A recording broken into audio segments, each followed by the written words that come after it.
Okay. Should be live. Let's see here. I was trying to figure out... I should change my gear so that I look more cool. But this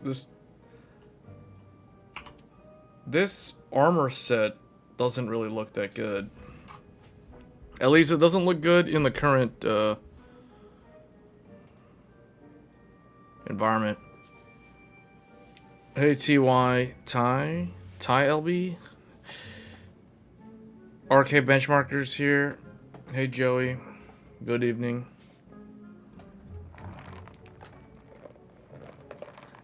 I'm trying to do what Marcelo said to try to do.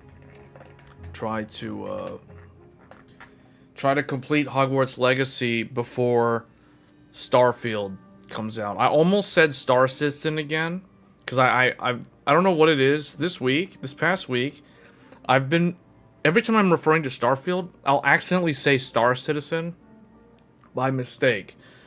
But yeah, Starfield is coming out later this month.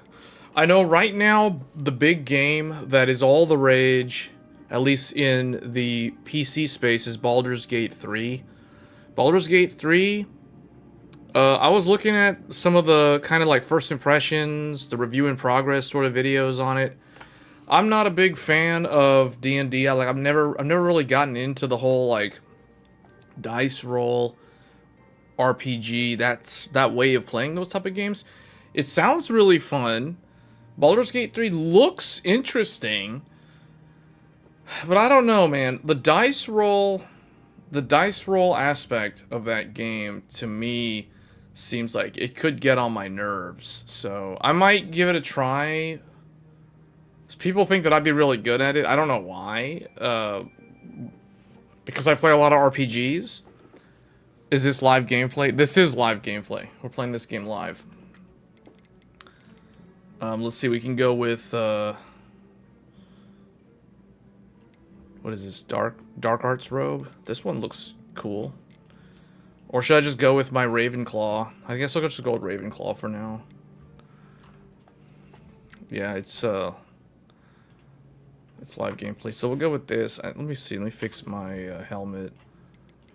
I wish the top hat was more like... I wish there was like a dark top hat. You know, like a Scrooge McDuck? Like a Scrooge McDuck top hat with like... It's like a black top hat with the red kind of cloth band here. That would be cool. I just haven't found one of those. So I guess... Let's go with the wizard hat. Maybe this one. This wizard hat looks...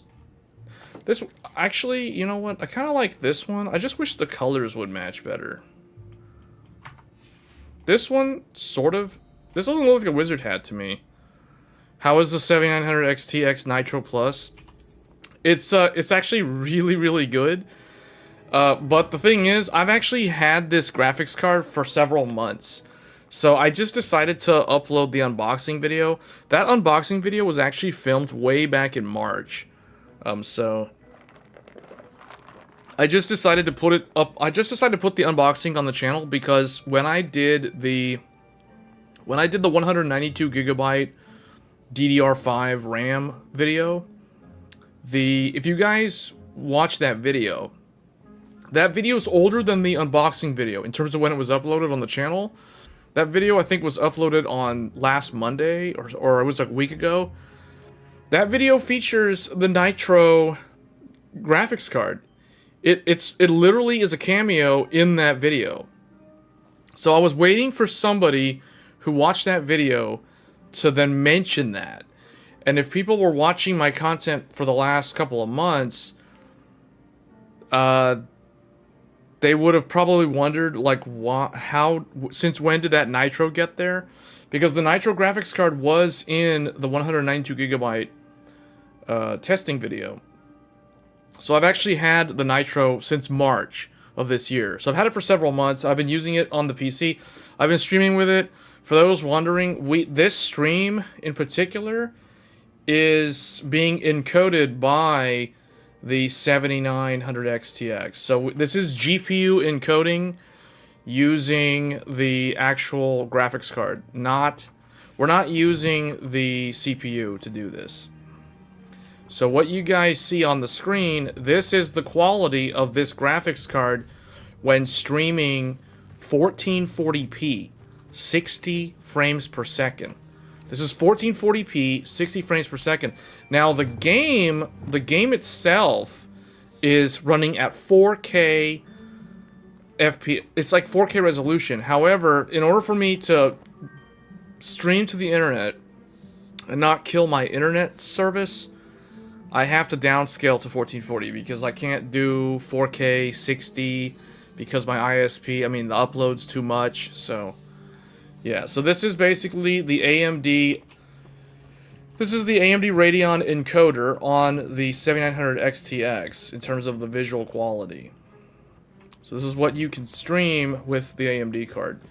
Now, I mean, I've been doing this for months, but I understand that I get new viewers from time to time, people who are not familiar with the channel. So if you guys are new, welcome to the channel. This is a tech-focused channel, and we do talk about gaming. We cover, like, you know, popular games that release, for example, Hogwarts Legacy. We're going to be covering Starfield in depth when that game launches later this year.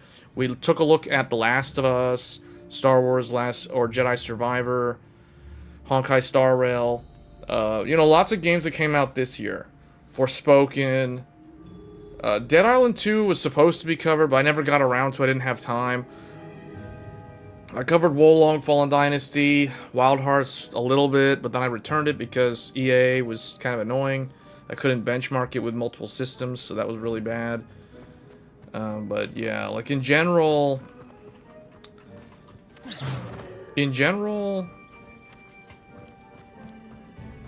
you know, it's good. Like so far 2023 has been a year with a lot of very interesting games. But this channel is primarily focused on the tech side. I think like the technology aspect, the technology discussions are where most of the viewers that watch the live streams get the value. Hey Leo, of the purpose of the channel, YouTube transcodes to 1440p and 4K for all streamers, not just partners, affiliates, or whatever. Yeah, that's correct. Yes. So if you guys, so the source video feed is 1440p 60. But if you guys are unable to watch 1440p due to, you know, download speed limitations, or if you're watching this on a smartphone or a mobile device or something over Wi-Fi, or even over like LTE, you can watch this via a transcode for like 1080p or 720p, etc. So yeah, all of those are available for the stream if you can't watch it at 1440p. So I totally understand that. That's the nice thing about YouTube versus Twitch. I used to stream to Twitch a long time ago. I was thinking about trying to resurrect my Twitch channel, but I don't know if that's really necessary because I feel like most of my viewers watch my YouTube videos, and if I go to Twitch for live streams, I think then we'll be dealing with two platforms, and my YouTube channel, let's be honest, is not that big. I don't have that many subscribers at this point in time. So it's, you know, whatever. And if I go to Twitch, I won't have transcodes. I won't be able to stream at like 1440p or whatever. There's no advantage of getting like VP09 transcodes. There's no advantage. You can't stream in AV1. You can't stream in HEVC. So, you know, it's like Twitch is stuck using technology from like the early 2000s. You know, like what's wrong with Twitch? It's so bad. Plus, it also gets a bad rap, like, outside of the gamer community. Twitch is kind of looked down upon as kind of like the... I don't know. I'm not going to go there. I think this is starting to go off rails, so I'm not going to say anything more about Twitch. But I was thinking about maybe doing some gaming-centric streams on my old Twitch channel, but I just don't know if it's really necessary at this point. So that's kind of what I do now. So what I decided to do... For those that are new to the channel, typically what I do, every Thursday, you can expect to always see a live stream from the channel, and it will be focused on gaming and technology with a... It kind of depends on the news. So, like, if there's a lot of gaming stuff, it will be focused on gaming. Like, for example, I anticipate my live streams when Starfield comes out to be heavily focused on Starfield, at least initially, and then it'll go back to our regularly scheduled programming on the gaming side. And Leo subbed. Thanks for the sub. It's appreciated. We are kind of a tech-focused channel, though, so it's like I want to say in terms of the ratio of the content, I would say about 75% to maybe even 80% of the time we'll be talking about technology. So if you guys are really interested in PC DIY or PC gaming or just building PCs, not even for gaming, like if you just like to build PCs, if you like to do overclocking, we sometimes cover overclocking. I know overclocking today is not exactly the same as it was 10 years ago. So the overclocking crowd is kind of smaller than it was in the past. And most of it is kind of automated now, you know, like with tools like PBO, Curve Optimizer, these sort of things didn't exist a decade ago. So overclocking today on the CPU is a lot more like it is on the GPU.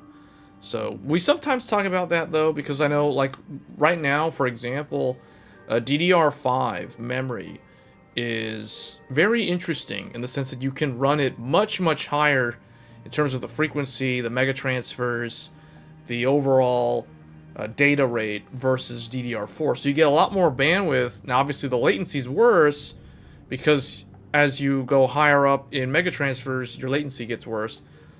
So sometimes the name of the game when it comes to overclocking DDR5 is how to get the lowest timings or the lowest latency while also trying to achieve the highest speeds or the highest memory bandwidth. So that's kind of the name of the game. So we talk about that a little bit. I'm probably going to explore that more in depth later on in future content. I do cover GPU reviews. Sometimes it depends. Like I didn't cover all of them. For those that noticed, I didn't cover the 4060, the 4060 Ti. I didn't cover the 4070 or the 4070 Ti either. But I did cover the AMD and the Intel cards. So I did cover the Arc A770, the Arc A750 from Intel, and I did cover AMD's 7600 and the 7900 XTX and the 7900 XT. So I've covered like all the new AMD ones and all the new Intel ones, and I haven't covered the Nvidia ones. But I might cover the Nvidia ones later this year.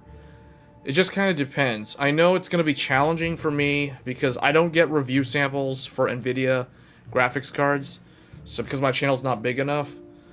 So that's why I need more subscribers. I mean, that's all I'm going to say on that. Hey, Psycho. You got your start in overclocking 1 GHz Thunderbirds well over 20 years ago at this point. Overclocking has definitely transitioned. Yeah, that's the thing though. And actually, the reason why overclocking now is more about optimization, more so than just trying to get a lot more performance. It's really because the competition in the CPU space has gotten really, really close. So overclocking 10 years ago was... It yielded a lot better results because back then, Intel had the performance crown and AMD wasn't really a viable... I mean, they were an alternative, but they weren't like a competitive alternative, right? So 10 years ago, you had AMD FX 8350 was like the fastest AMD CPU. I mean, maybe the FX 9590, I forget when. I think that was 2013. So yeah, I guess 10 years ago would have been the FX 9590. But, you know, that thing uses as much power as a... You know what's funny? That CPU, back then, with a TDP of 220 watts, that was considered ridiculous. But when you think about Intel CPUs today, Intel CPUs actually use that much electricity now. You know, like even more, potentially. Like the i9s today use, what, 253 watt TDP for the i9 13900K, and that thing can boost, and with the boost you can pull 300 watts through the socket. easily at stock. So it's because the competition in the CPU space has gotten so neck and neck between AMD with their Ryzen CPUs and Intel with their Core CPUs that both companies basically offer you 99%, maybe about even 100%. I would say probably 100%, because you can't do much better than stock. You can probably get like 2%, you know, and that's if you have a golden sample without any kind of extreme like chiller or any kind of like custom cooling that's outside the realm of what typical consumers can do. You know, I'm talking about like without antifreeze, without chillers, without dry ice, without LN2. You can't really get much more than like 1 to 2% performance with using optimization techniques like Curve Optimizer on AMD or trying to undervolt on Intel. But that's kind of weird because Intel, I don't know. Intel's weird. Intel hasn't actually changed much over the years, except you can't push the CPU the way you used to. You know, back then, I remember on Intel, the fourth generation Haswell that I had, an i7 4770K, that thing at stock did, I think it was 3.9. It was 3.9 gigahertz on the boost, turbo boost. I overclocked mine to 4.4. Now mine was not the best overclocker because most people were doing like 4.6, or I guess I want to say about the median was around 4.5, 4.4 to 4.6, and I was doing 4.4. If I wanted to go to 4.6, I would need so much voltage. And back then, Intel had that was when Intel did the TIM. Remember the TIM? They didn't do the solder. So that thing burned up really fast without like liquid metal or delidding it and that kind of stuff.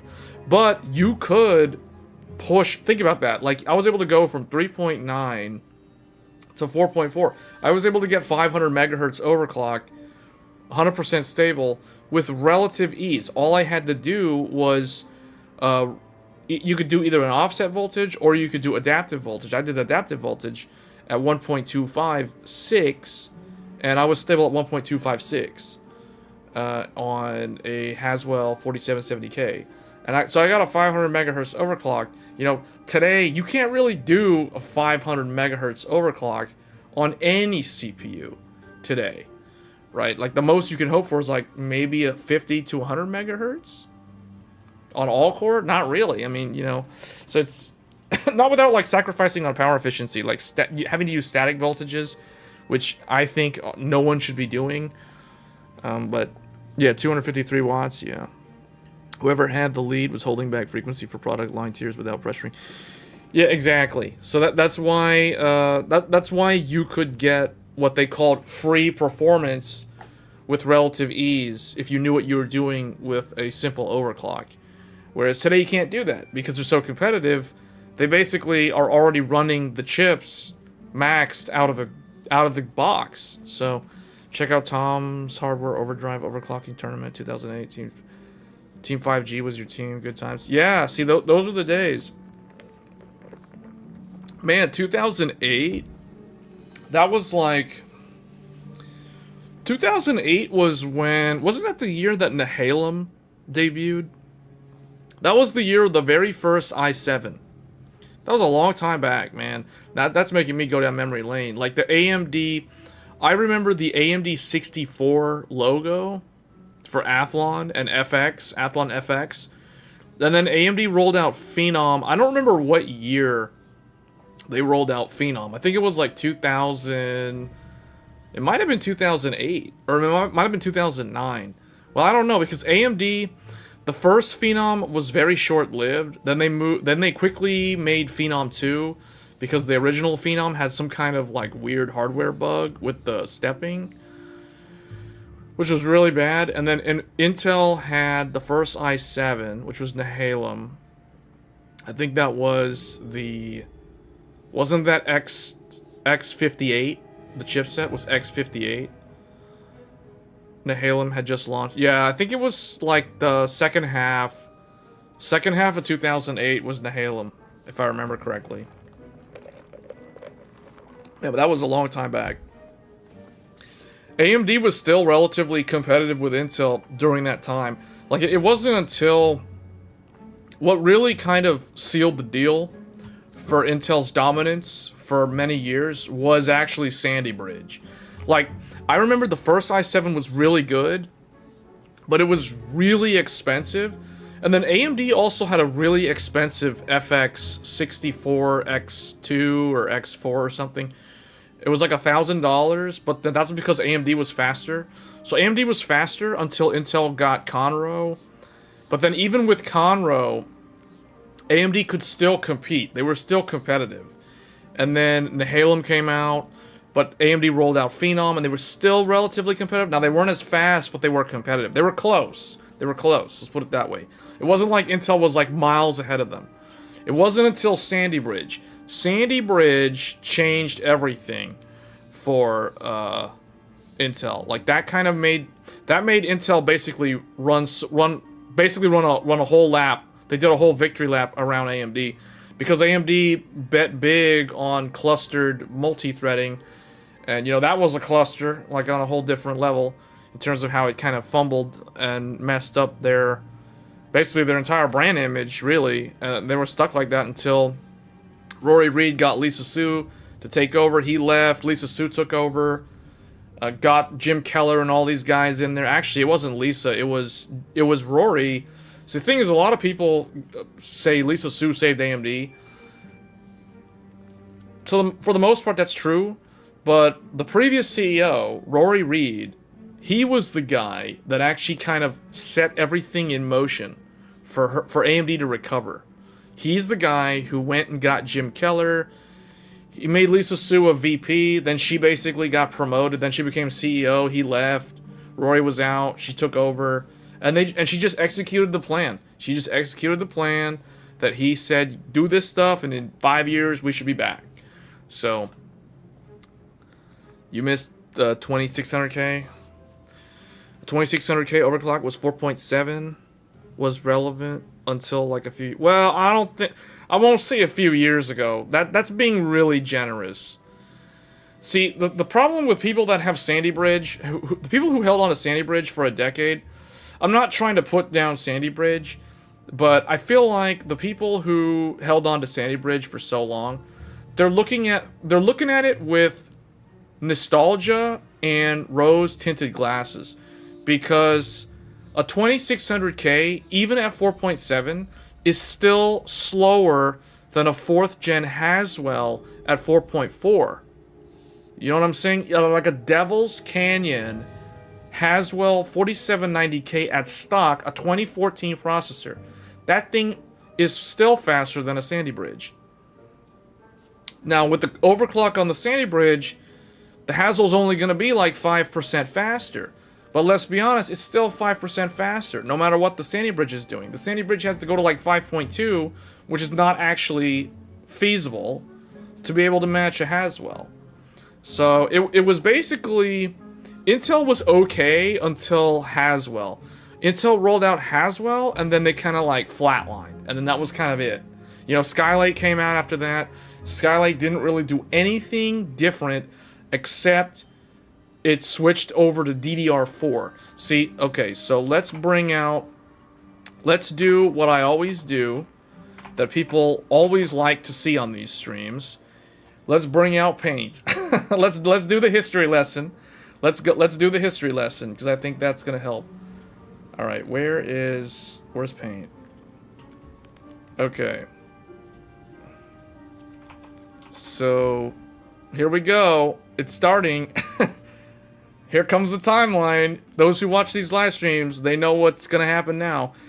All right, so we got 2011, 12, 13, 14. 2015, 2016, 17, 18, 19, 2020, 21, 22, and 23. So we go all the way to 23.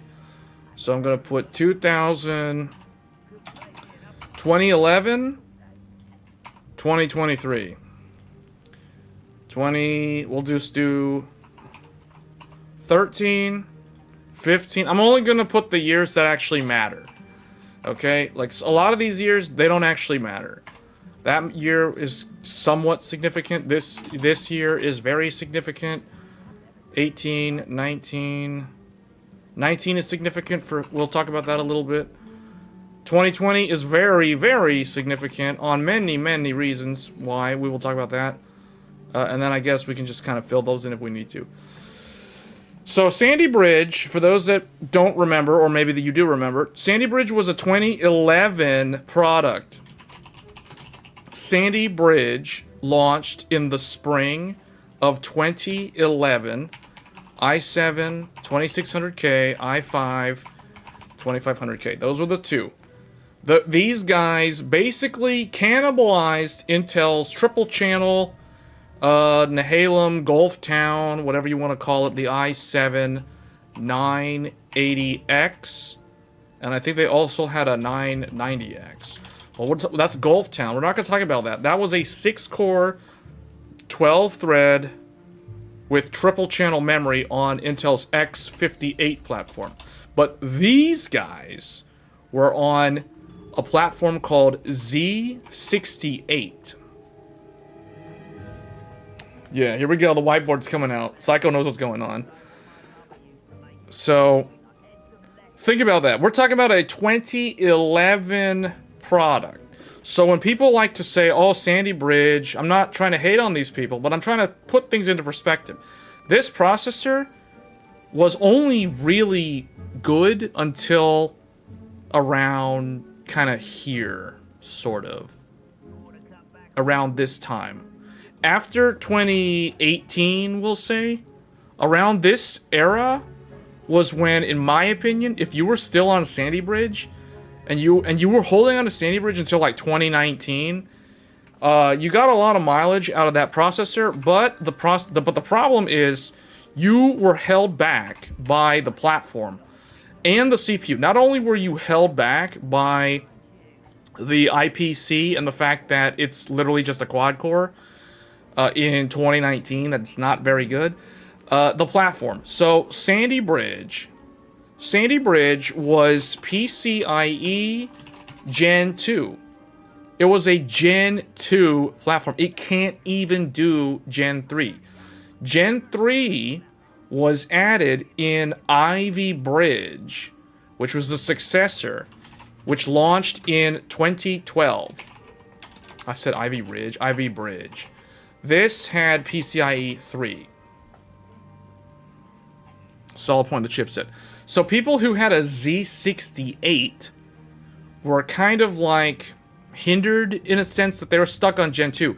So what that means is the people who were on Sandy Bridge, they were equivalent to AMD's Bulldozer, because AMD had, what, FX 8150, which was known as Zambezi, which was known as Bulldozer. This was the, what was the chipset called? It was the 990FX. 990FX or 980FX?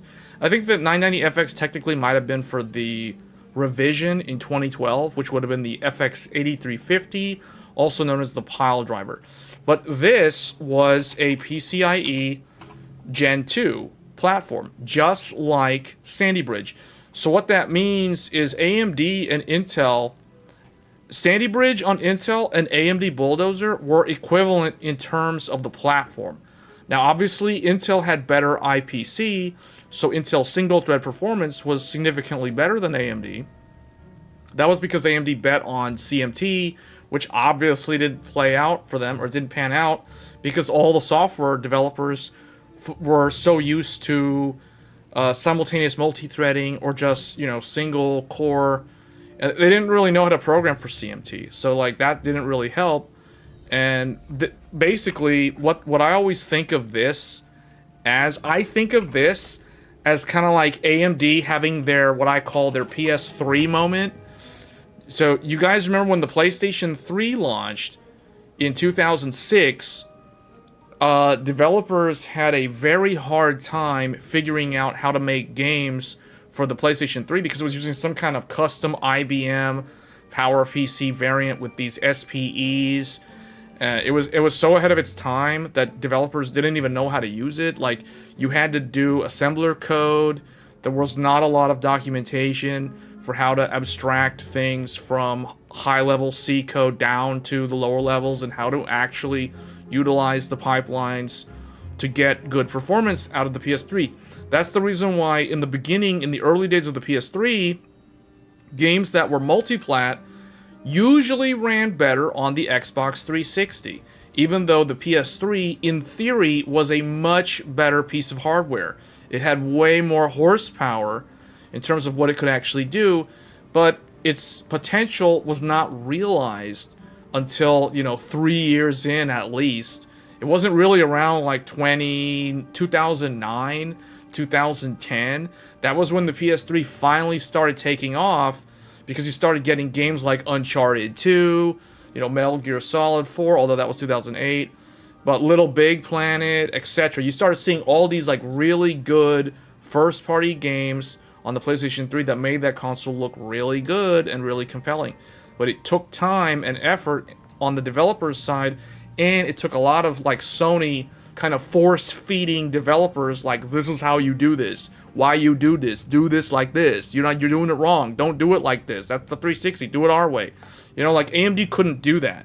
So Bulldozer was kind of a fail-dozer, because they were like, let's go CMT, guys. It's like, I think of Steve Ballmer. Developers. You know what I'm saying? And AMD couldn't do that. So it's like, sorry, Windows and Intel are doing their thing, and we're not going to bother changing it. So that's kind of why Bulldozer never really took off. But going back to the platform, the platforms were comparable in terms of PCIe lanes, in terms of like SLI and Crossfire support, in terms of USB 3, SATA 3, etc. All that stuff was the same. So people who stuck on Sandy Bridge for as long as they did, if you stuck on Sandy Bridge all the way around to like around here, you were basically doing yourself a disservice, because you were stuck on PCI Gen 2. So like, think about that. Why do I consider 2019 kind of the cutoff in my mind? The cutoff for Sandy Bridge was typically 2019. You know why? Because in 2019, AMD has Ryzen 3000, which is basically Zen 2, which basically introduces PCIe Gen 4. The first Gen 4 platform was introduced in 2019. So that means you could run M.2 drives that can do Gen 4. You could run graphics cards that can do Gen 4. So you're not bottlenecking your GPU because you're stuck on a PCI Gen 2. So the other thing too is like, if you were running like if you were running SLI on Intel Sandy Bridge motherboard, you plug in your second GPU, you know what? Your GPUs are only running at X8. They get cut in half. So you're doing 8 lanes of Gen 2? Really? 8 lanes of Gen 2 is not that much bandwidth by today's standards. That's like 4 lanes of Gen 3, which is basically a Thunderbolt card. You know what I'm saying? You're running on, it's like the Thunderbolt card for your dual GPU. Like, that's bottleneck. I mean, I don't know what else is, but that's a bottleneck. So that's why I don't really think, like, people say Sandy Bridge was so good for what. No, it wasn't. Realistically, like a true enthusiast, they would have gotten rid of this thing a long time ago. Very, very outdated platform. In terms of, like, how it compares to things from, like, 5 years ago, even. So, PCI 3 was introduced with Ivy Bridge. PCI 4 was introduced with Zen 2. PCI 5 was introduced with Alder Lake. So, that was still not really that useful. But PCI 5 was basically Intel 12th gen debuted PCIe 5. So, yeah. Who wants to be on Gen 2 when, you know, like, this is current generation stuff now. You know, like, that's all I'm gonna say on that. So 2017 was Coffee Lake. Yeah, 2017 was... there are a couple of things about 2017. 2017 was Ryzen, first of all. Like, Ryzen first gen. So Zen 1 was like March. This was March. You know what also launched right alongside this? 1080 Ti launched right with Zen 1. Like, all these things were together all at once, right there. In January, I know this is out of order, January 2017 was the launch of 7th gen Intel Kaby Lake. Was 2017 with the i7 7700K. Coffee Lake was basically pulled in way too early. Because of the disruption caused by this. Because it wasn't even just that. Like, Threadripper launched. So Threadripper also launched, I think, in like September. Or something like that. September. Was Threadripper first generation. And then I think it was like, what? It was around the same time. I think they were around the same time. Like September, October. Somewhere around here. I don't remember the exact month. But then the Coffee Lake, this thing was around this time. Somewhere around here. Yeah. So you had a 6-core, 12-thread on this thing. Because, I mean, what was the Ryzen one? The Ryzen one was an 8-core. You had the 1800X, which was an 8-core, 16-thread on the Ryzen. So that was like all 2017. So that's massive disruption. Now the only thing that was unique about 2015, or actually no, I take that back. 2014. 2014 introduced X99. That was Haswell E, the 5960X. That was the first like 8-core. 16-thread high-end desktop, and it was the first DDR4 platform. That was the first DDR4 platform. Right. But see, look, okay, you guys know how much this costs? You know what the price of this is? $1,000. $999. $999. If you wanted a 8-core 16-thread in 2014, summer of 2014, and you know what the memory speeds on this were? We always talk about memory. You know what you were hoping to run on this? 2400 megahertz DDR4. That's what you were running on this. If you were lucky, you could do up to 2800. So the memory controller on Haswell E was so garbage. Even though it was... But you had quad channel, though. So it was like, yeah. Yeah. Like 2400. And you know how much this stuff costs? This was like $800 for, like, 16 gig at launch. It was... Well, okay, no. It wasn't that bad. It wasn't that bad. I'm thinking of, like, 64. I think it was, like, around 300 for 16 gigs of DDR4. It was bad, man. Like, this is the thing, like, early adopters always get taxed. You get taxed, you get that early adopter tax, like, through the roof. Not only do you get, like, poor speeds, you get, like, slow memory, you spend a lot of money for slow memory. Just saying. And the CPU's memory controller is basically garbage. Like the first generation of any new memory standard, like in this case, Haswell E was the first DDR4 CPU. It was the first CPU that could handle DDR4. Memory controller was garbage. Memory was super expensive. And the memory was slow.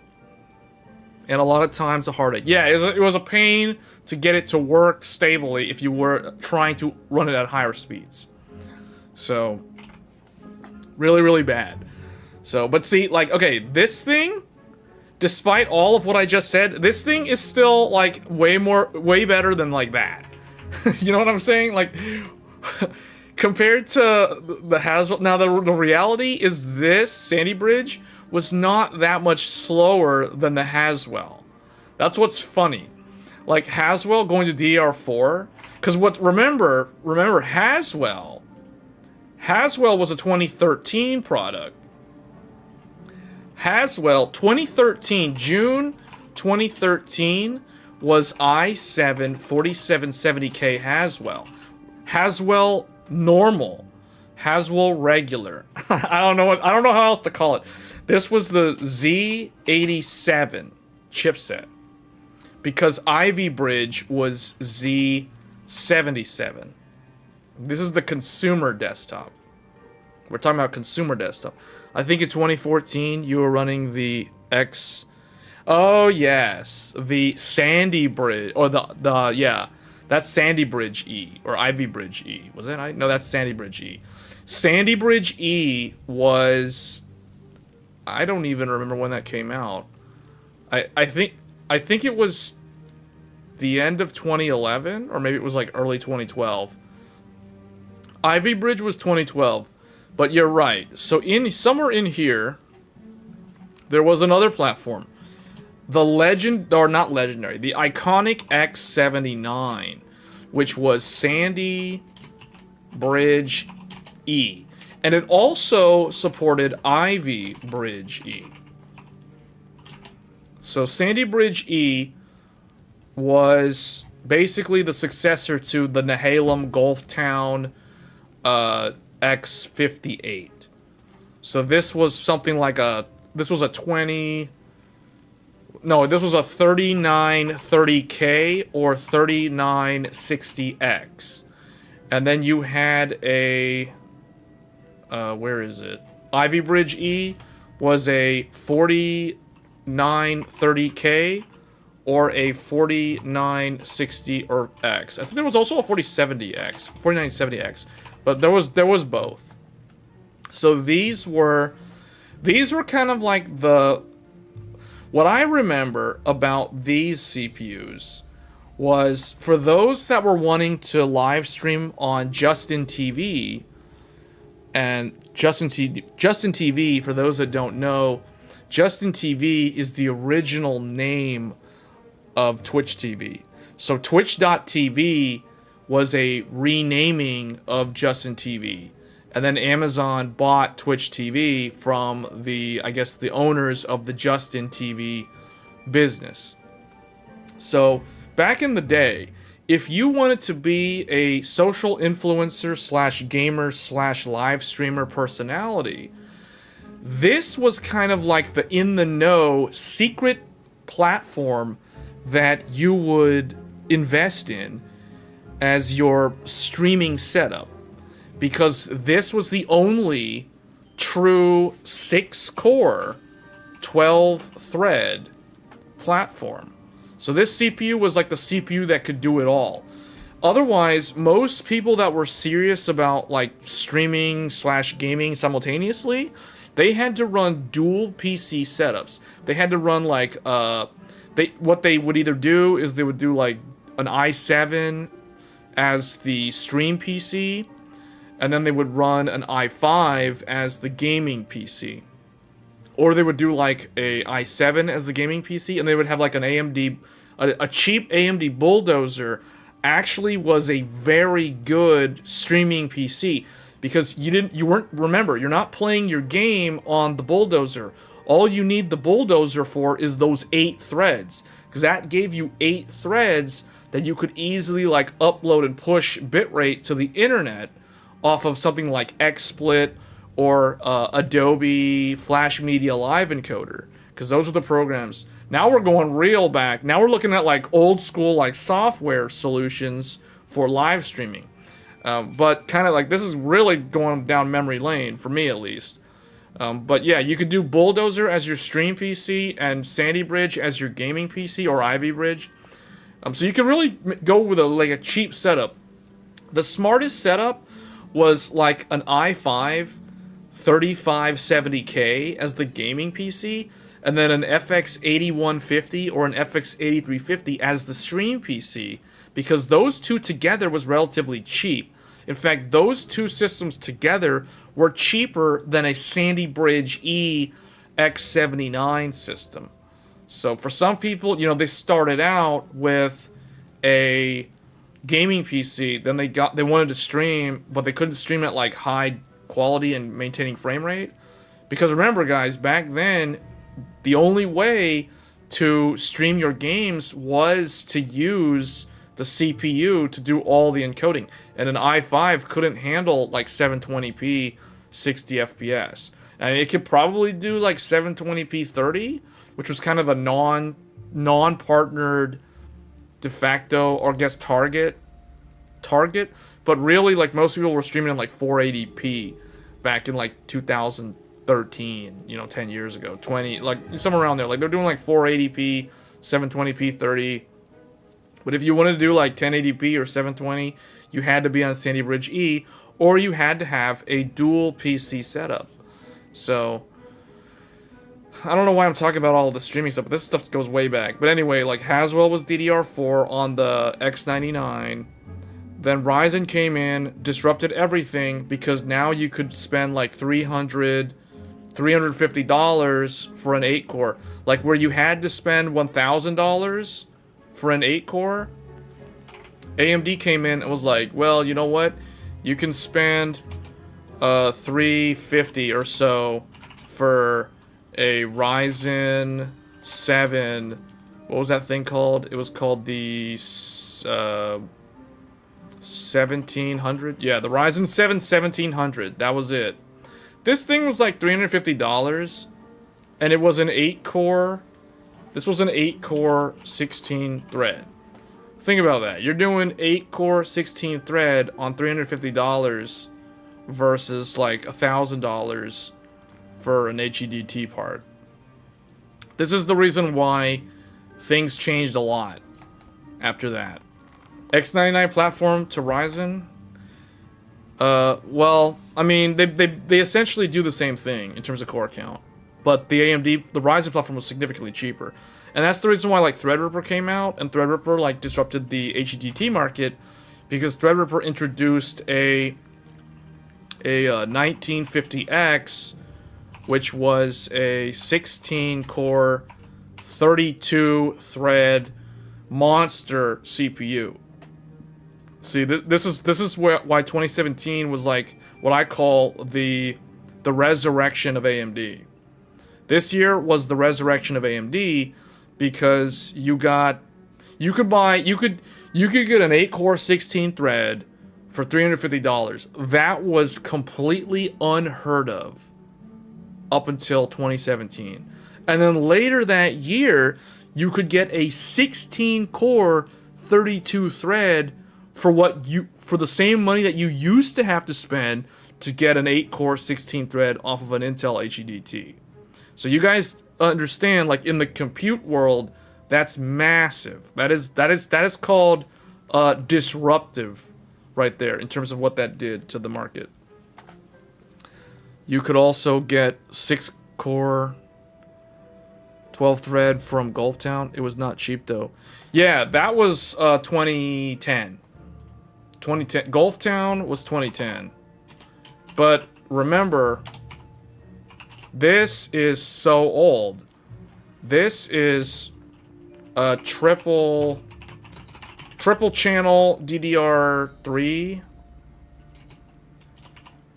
We're running out of space on this chart. Got to start cleaning it up. Yeah, the i7 980X was a 6-core 12-thread. But here, okay, there's a couple of problems with Gulftown. The reason why Gulftown, I almost bought Gulftown way back in the day, but I didn't, and I'm actually glad that I didn't. Although I would have had it in my collection today if I did buy it. So this was cool, But the problem with Gulftown was Sandy Bridge Consumer completely destroyed Gulftown because Sandy Bridge was so much faster in IPC that you could literally overclock a quad-core 8-thread i7 2600K, and you could match or exceed the multi-thread performance of a Gulftown i7, a Nehalem i7. So that is the reason why X58 was cool. I was so close to buying an X58 system, like building an X58, like a long time ago. But I didn't do it because, you know, Sandy Bridge made it look bad. It made it look like bad money. Like Psycho just said, it was really expensive. But this truly was the first, like, 6-core, 12-thread. But remember, though, this is an HEDT. HEDT is something... This is basically a Super Saiyan computer, you know? It's like... This... If we were to look at true HEDT today, it really doesn't exist. You can't go and build a modern HEDT system, which is unfortunate. I mean, you have to go with like weird Xeon stuff, but that's really not what I consider HEDT. That's really more workstation, which is like a Super Saiyan 2, which is kind of like, no, that's too much money. I still have the X. Oh, that's cool with a Xeon. Yeah, that is cool that you could put in like a workstation CPU in the LGA 1366. Yeah.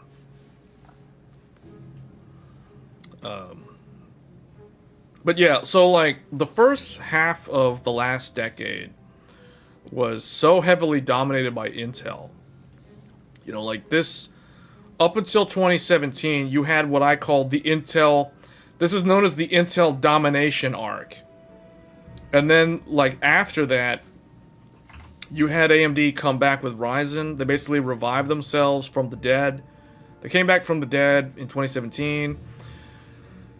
But only kind of the enthusiasts, tech enthusiasts, PC DIY people, they were the only ones who actually recognized, like, how good value Ryzen and Threadripper were. I mean, Threadripper was kind of in the professional market, but not really, because AMD really had to prove themselves.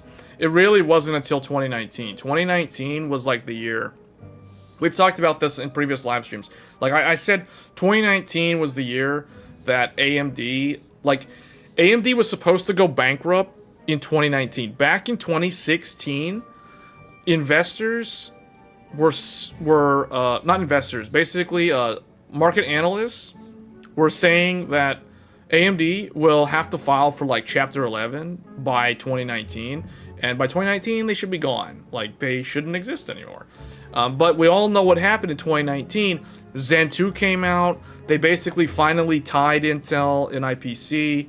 So it's like, I think of like Dragon Ball Z. Like, Goku basically trained under 100 times AMD's Goku, and they trained under 100 times Earth's normal gravity, or they were on King Kai's planet. Like, Lisa Su took them to King Kai's world, and they did like a bunch of sit-ups and push-ups, and Jim Keller was like, whip these guys into shape, you know, get Bubbles and Gregory and do all this stuff, make them really smart, build this stuff, bring them back to Earth.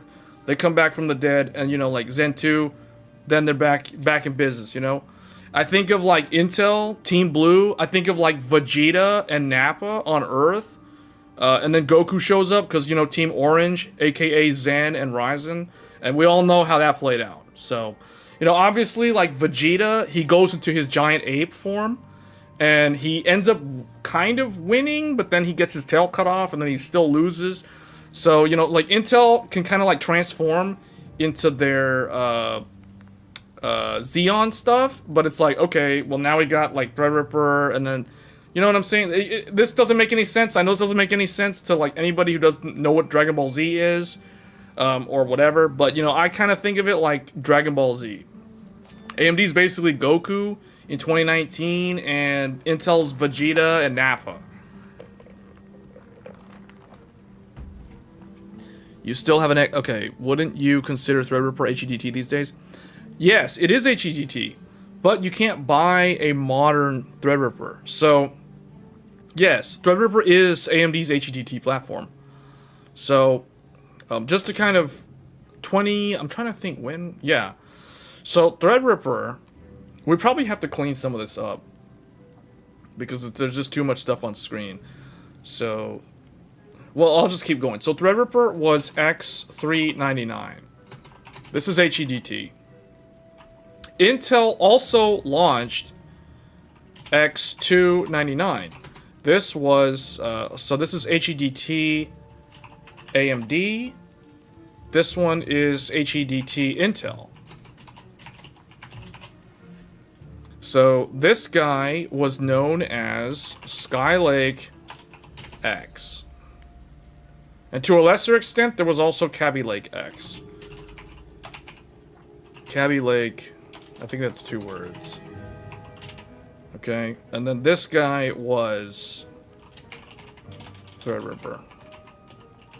This is Threadripper, like first and second, or I guess we'll say 1000 and 2000, because that was what X299 socket supports. Matt posted an image of the computer. Okay.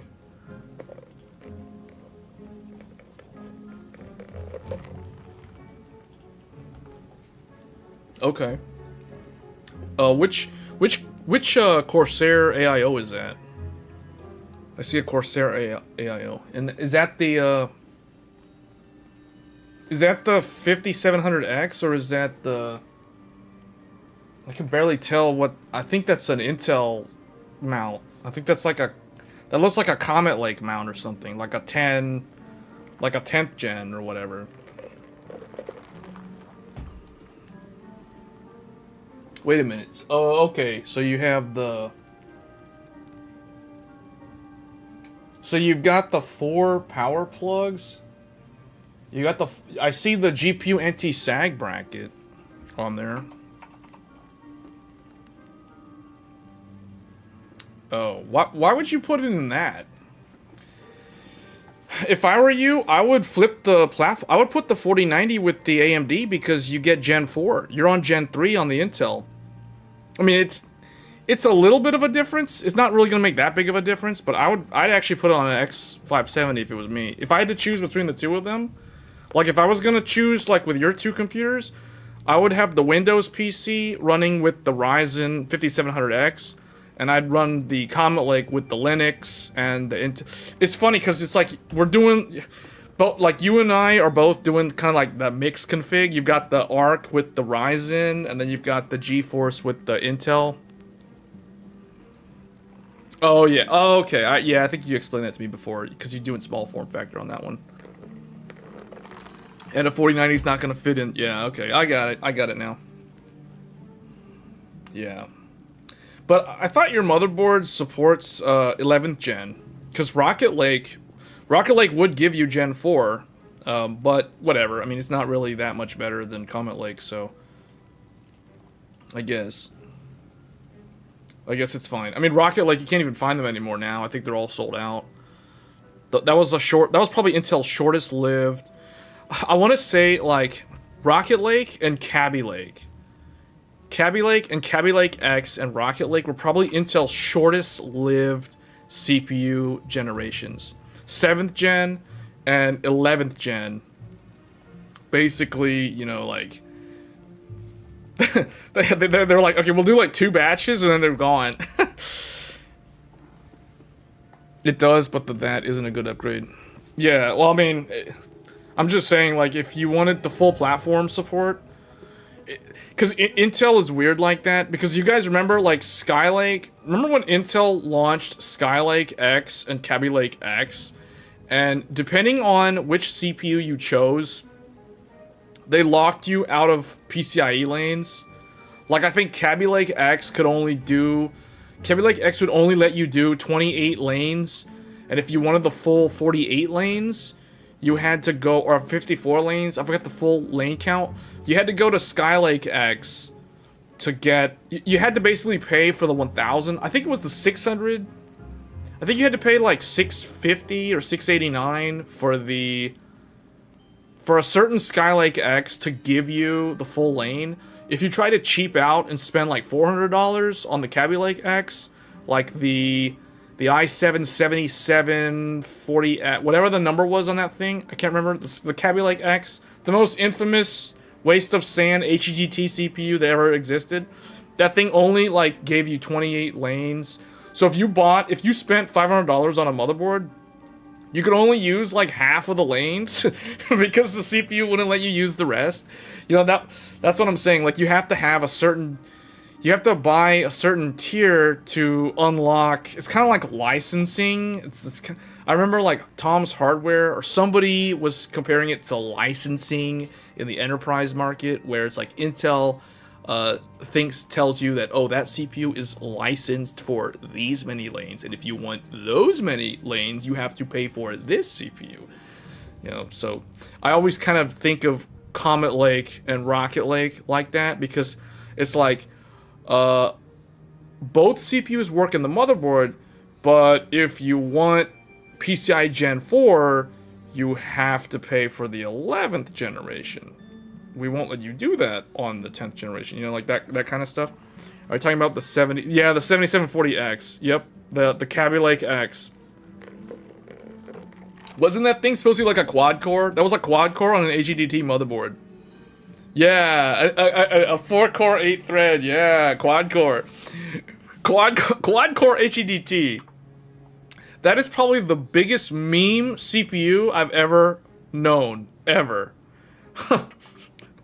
I think you could do like 28 lanes or something like that, which is actually a decent amount of lanes, but not for HEDT. You know, like HEDT, 28 lanes. What are you talking about? Like X670 and like X570 and all the Intel. Like, I guess the Z790 now has the same amount of lanes. So 11th gen got a ton of bad press, probably why it was short-lived. Hold on, let me show you guys, because I've got one. I've got one.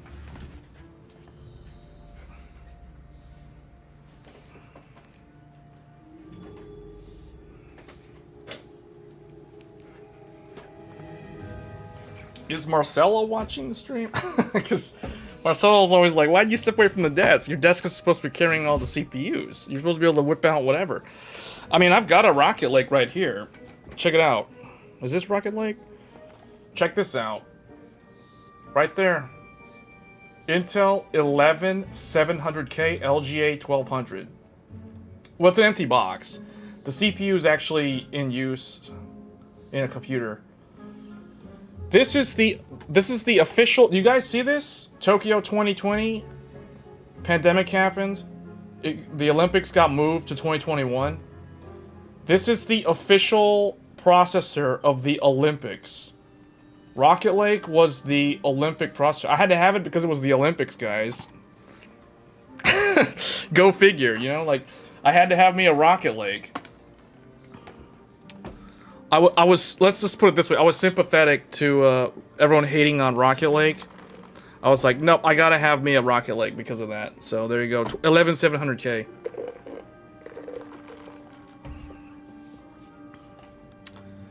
What's this? Oh, this is a 7700X empty box. This is in the Linux PC. So what I did was I used to run a 3800X Zen 2 on my Linux, my Ubuntu computer. I basically swapped that for AM5. So my 7700X with Gigabyte Aorus Elite, that is now powering the Linux machine. I'm probably going to do some video. I've been saying that. I haven't got around to shooting the footage. I want to test things on Linux like Thunderbolt. For example, I want to run Thunderbolt on an AMD motherboard on Linux and see how well that works. So that's probably going to be a video within the next couple of weeks. At least you didn't waste money on the 11900K. Yeah. Yeah, the 11900K... Well, those were very, very short-lived. Like, they basically had, I think, like 3 batches total, and then those were gone once they were sold. Once those were sold through, they were gone. You couldn't find them anywhere. So what's funny about me is kind of weird. Like, I actually have all the... I've got... what do we got here? So I've got AMD. Like, here is the 5800X box. Not the X3D. Although I have been tempted to get an X3D CPU. This is the Zen 3 5800X. So, like, this versus Rocket Lake. Rocket Lake is a little bit slower than the 5800X. So that's why I was telling Matt, like, if it was me personally, because I've tested both of these, and the 5800X is faster in pretty much everything that I've tested versus an 11700K. So an 11700K is kind of... It's kind of weird, because sometimes it's faster than 10th gen, and other times it's slower than 10th gen. So there's sometimes there's some performance wins for 11th gen versus 10th gen. But other times there's performance regressions where it actually loses. But in general though, like Zen 3 is faster than both 10th and 11th. So that's why I would just recommend that. But I get it. You're doing the ITX build. Yeah. So those were on the wall behind me. Well, you know, you guys can't see it, but it's like way over there in the back.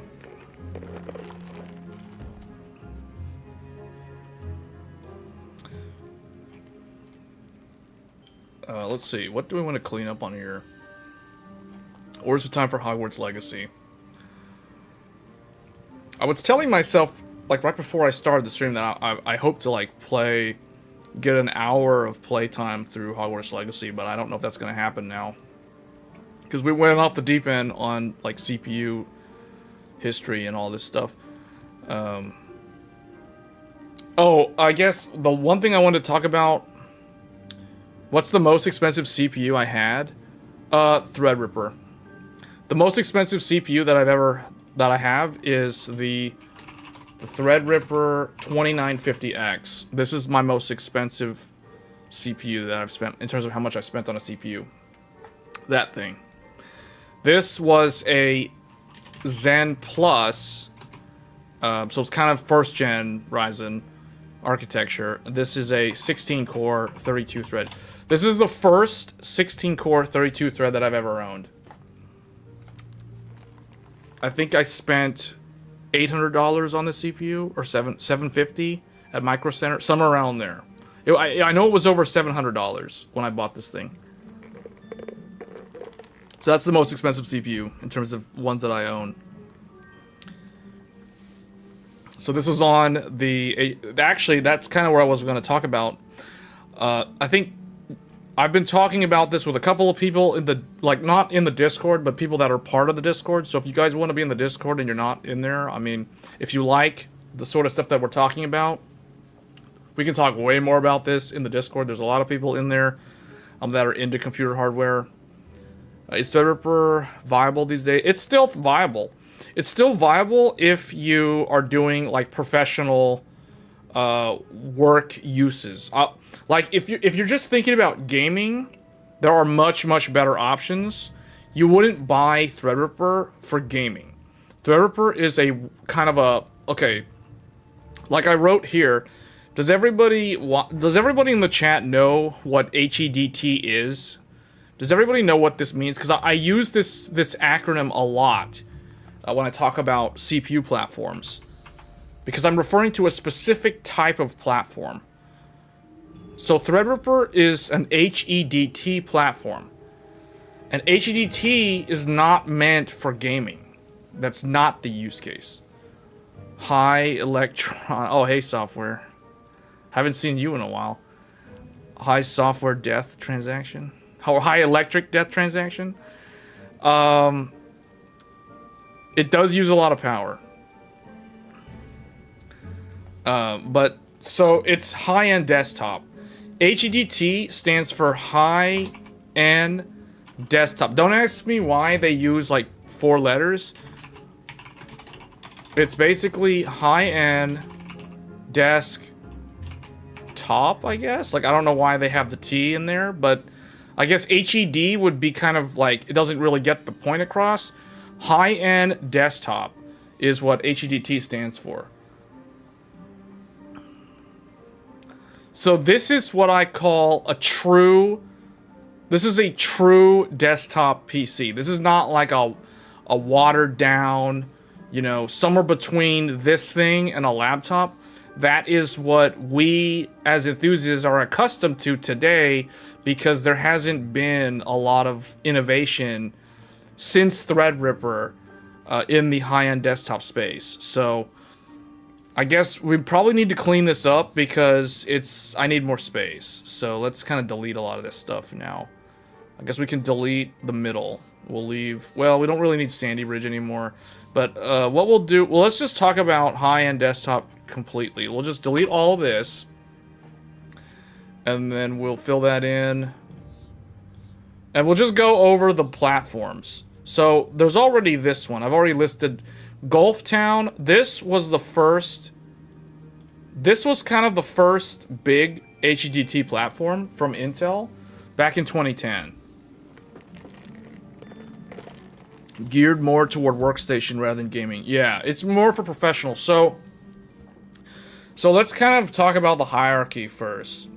So in terms of where it fits. So at the very top, the cream of the crop, the best computers. Those are the servers. Server market is the best. These things are extremely expensive. They can feature things like dual socket. I think sometimes they were even like quad socket at some point, but most of them are dual socket motherboards, which means you can run 2 CPUs on one motherboard. This is like the top tier. Server's top tier. So that's like the top one. Then you have something called workstation. Workstation. So I guess let's clarify what sort of CPUs exist in server. Well, on the AMD side, you have what? Epic? Did I spell that right? Yeah, that's right. I always have to remember where does the Y go. Okay. So you have AMD Epic, and then you also have Intel Xeon. These are the server grade CPUs. Extremely expensive. The typical average consumer is not going to want one of these. It's like too much money. When they see how much it's going to cost, they don't care. So we don't really pay attention to these. But these are like the top tier. Then you've got workstation. Workstation, depending on the motherboard, workstation can support Epic or Xeon. So you can still see, technically you can find Epic and Xeon here, but for simplicity's sake, what you really find here is something called Threadripper Pro. Threadripper Pro is a workstation class CPU. Now Intel, I'm trying to think, like Intel I guess is just Xeon also, because they don't really have... Intel doesn't really differentiate workstation CPU from server, at least in terms of the naming. Where they differentiate between server and workstation is going to be on core and thread count, and also the power per core. So what that means is that in server, you have things that if you're on AMD, you can scale up to 128 cores, 256 thread. So if we're talking about a Bergamo, like a Zen 4C is the architecture. So like Zen 4C, that's typically 128 core, 256 thread. So that's a lot of cores and threads on one CPU. So if we're doing dual socket, yeah, that's 256 cores and 512 threads. You can imagine this is going to cost a lot of money. This is not going to be cheap. Okay, but this is the upper limit today in terms of a single socket on a single server motherboard in terms of the core count. Now obviously I'm not talking about dual socket, but I just want to kind of give people an idea who are not familiar with servers, like what core count and thread count you can expect. You know, this is kind of like the upper maximum today in 2023 for like the cloud hyperscalers like Amazon and Microsoft Azure, and others like Oracle and those guys. So workstation though, you got Threadripper Pro and you get Xeon. So these guys are up to 64 core, 128 thread. If we're talking about a Threadripper Pro 5995W. Okay, Intel's not going to be as much in terms of core. Intel is basically, I think, 56 cores or 48 cores. I forget exactly where Sapphire Rapids on the workstation maxes out. But what I'm using are AMD numbers. These are AMD numbers. Intel's numbers are going to be a little bit less. So this is workstation. Then we have high-end desktop. So high-end desktop is the third tier from the top. So this is where Threadripper normal, not Pro, just regular Threadripper exists. And then where Intel would exist would be what we know as what used to be Skylake X. So this is very, very outdated. And technically Threadripper is outdated too by today's standards, because Threadripper, we haven't gotten a consumer high-end desktop from AMD since 2019.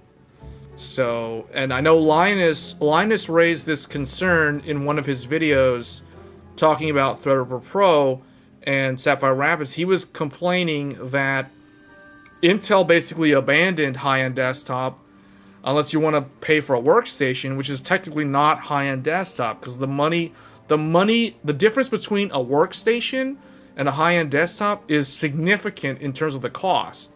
So Intel exists here with their Xeon, and AMD also exists here with their Threadripper Pro. But both of them, for some reason, and this was Linus's complaint, and I totally understand his complaint because I was complaining too. They abandoned Threadripper and Skylake X. Well, I mean, Intel, this is a very old name because this thing was like 2017. So Intel hasn't given us a high-end desktop platform since 2017. 6 years ago. We haven't seen anything from Intel. Oh yeah, thanks Hades. We'll just call it Core X. Yes, that's a better name. So we haven't seen anything from Intel since 2017. Nothing since 2017 from Intel, and then for AMD, because they're not getting off this easy either. Like AMD, nothing since 2019 from AMD. So they both kind of left the enthusiast market, or I guess the prosumer market, because I consider HEDT more of like a prosumer, someone who is going to use their primary PC for work, for earning money, etc. Like that's kind of where the HEDT market historically exists. Think of it like someone who's doing sound engineering or audio work, or these kind of production use cases, game development, you name it. That's what HEDT is meant for. Not for like, oh, I want to play some Call of Duty, or I want to go play Hogwarts. No, you're not going to do that on an HEDT. I mean, you can, but you wasted a ton of money if you're just going to play like games. So it's a different use case. But we haven't seen anything from Intel from 2017, and we haven't seen anything from AMD since 2019. So this market has been arguably abandoned or left behind, which is not a good thing. But I think that part of the reason why the HDT market has been abandoned is because AMD raised the core count on the consumer desktop so high, up to 16 core 32 thread, that it's like, now do you really need Threadripper? You know what I'm saying? Like, case in point, I used to run an X399 system. It was an MSI Meg Creation with a Threadripper 2950X. This is a 16 core 32 thread. There's a YouTube video on my channel doing a video rendering in DaVinci Resolve side-by-side comparison of this PC.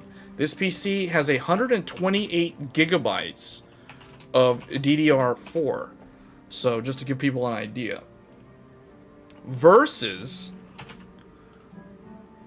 the current generation, we'll say X670E Aorus Master with a Ryzen 9 7950X. This is also a 16-core, 32-thread with 60. At the time, the test was 64 gigabytes of DDR5.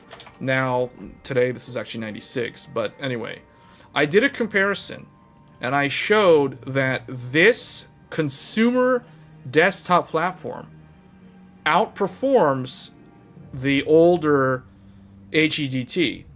And that's obviously going to happen because this is Zen 4 and this is Zen Plus or Zen 1 essentially, fighting against, like something that's way newer, and they have the exact same thread count. So clearly the AMD one, the newer AMD one, is going to win, despite the fact that this is quad channel and AMD Ryzen is only dual channel. So I only have 2 memory channels on my consumer desktop, and I have 4 memory channels on my Threadripper motherboard. This one has like 8 RAM slots on that motherboard.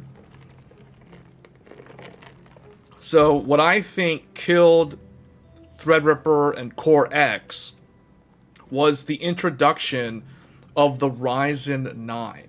This is kind of my... I can't really prove this, but I'm going to go ahead and type it for those that are probably not paying attention. But I think that Ryzen 9 indirectly killed off the HEDT market. I think this is the case.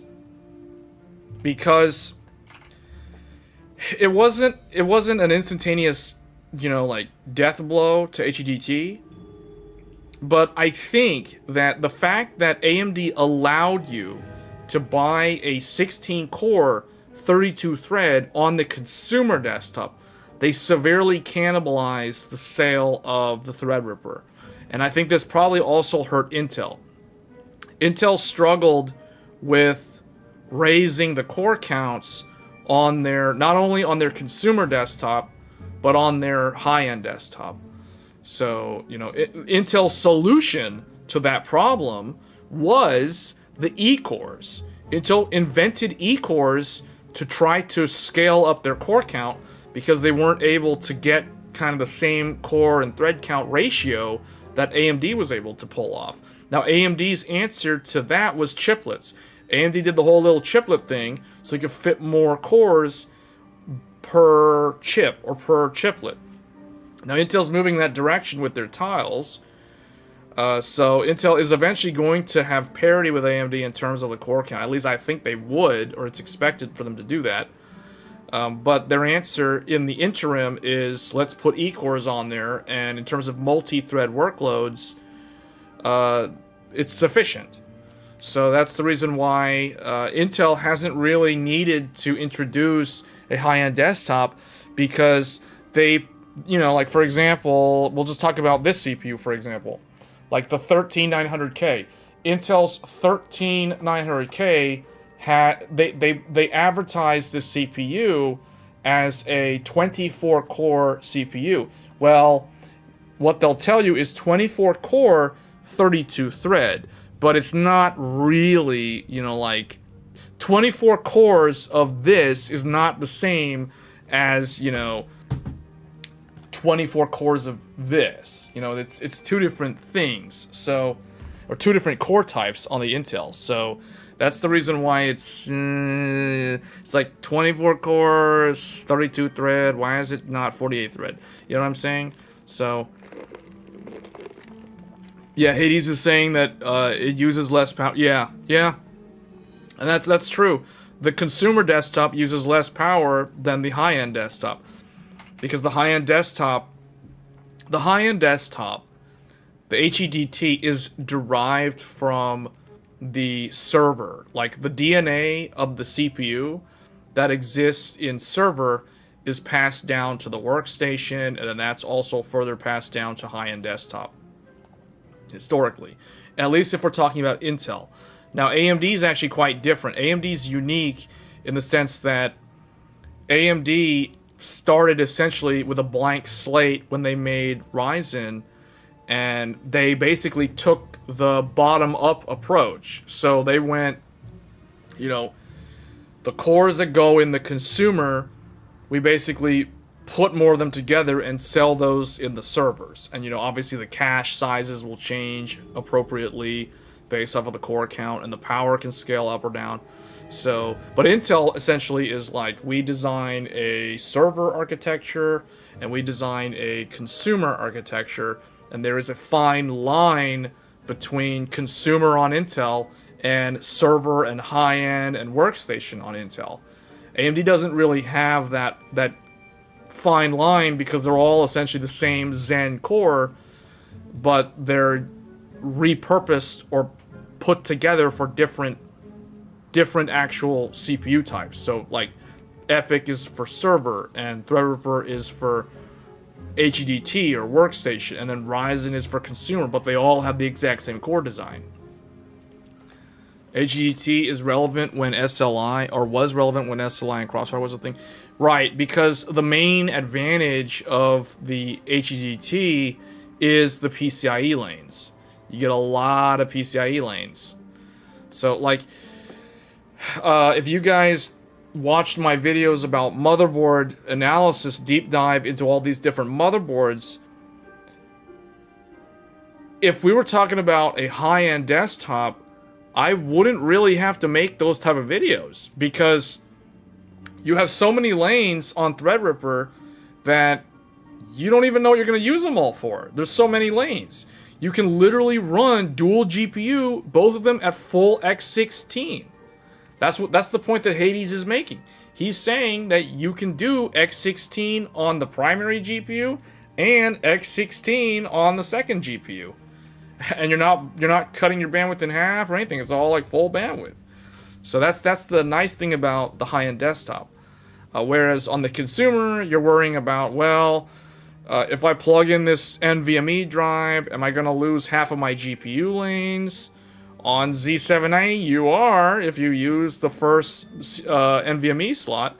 Or if you're on B650, same thing. On most of those motherboards, there's a lot of lane sharing because the chipset just doesn't have that many lanes.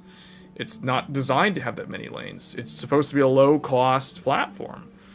So that's the reality. That's the primary difference between consumer desktop and high-end desktop and workstation.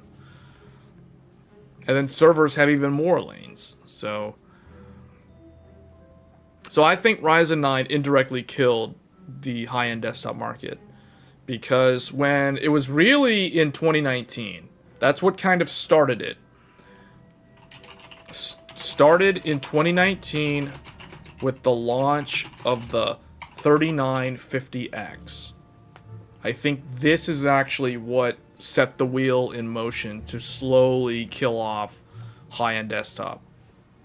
So maybe there will be a revival. Maybe it'll come back. Who knows? I really wish like we would see a Threadripper come back. Like, can you guys imagine like if AMD or Intel? I mean, Intel could do it too. I don't know what the problem is. I mean, because they launched Sapphire Rapids earlier this year, but I can't get my hands on one, and I'm not gonna buy a server. I mean, the thing is, you can't even buy like a server today. Like the lead times on the servers is so bad. Well, it's actually not that bad anymore, but it was a few months ago.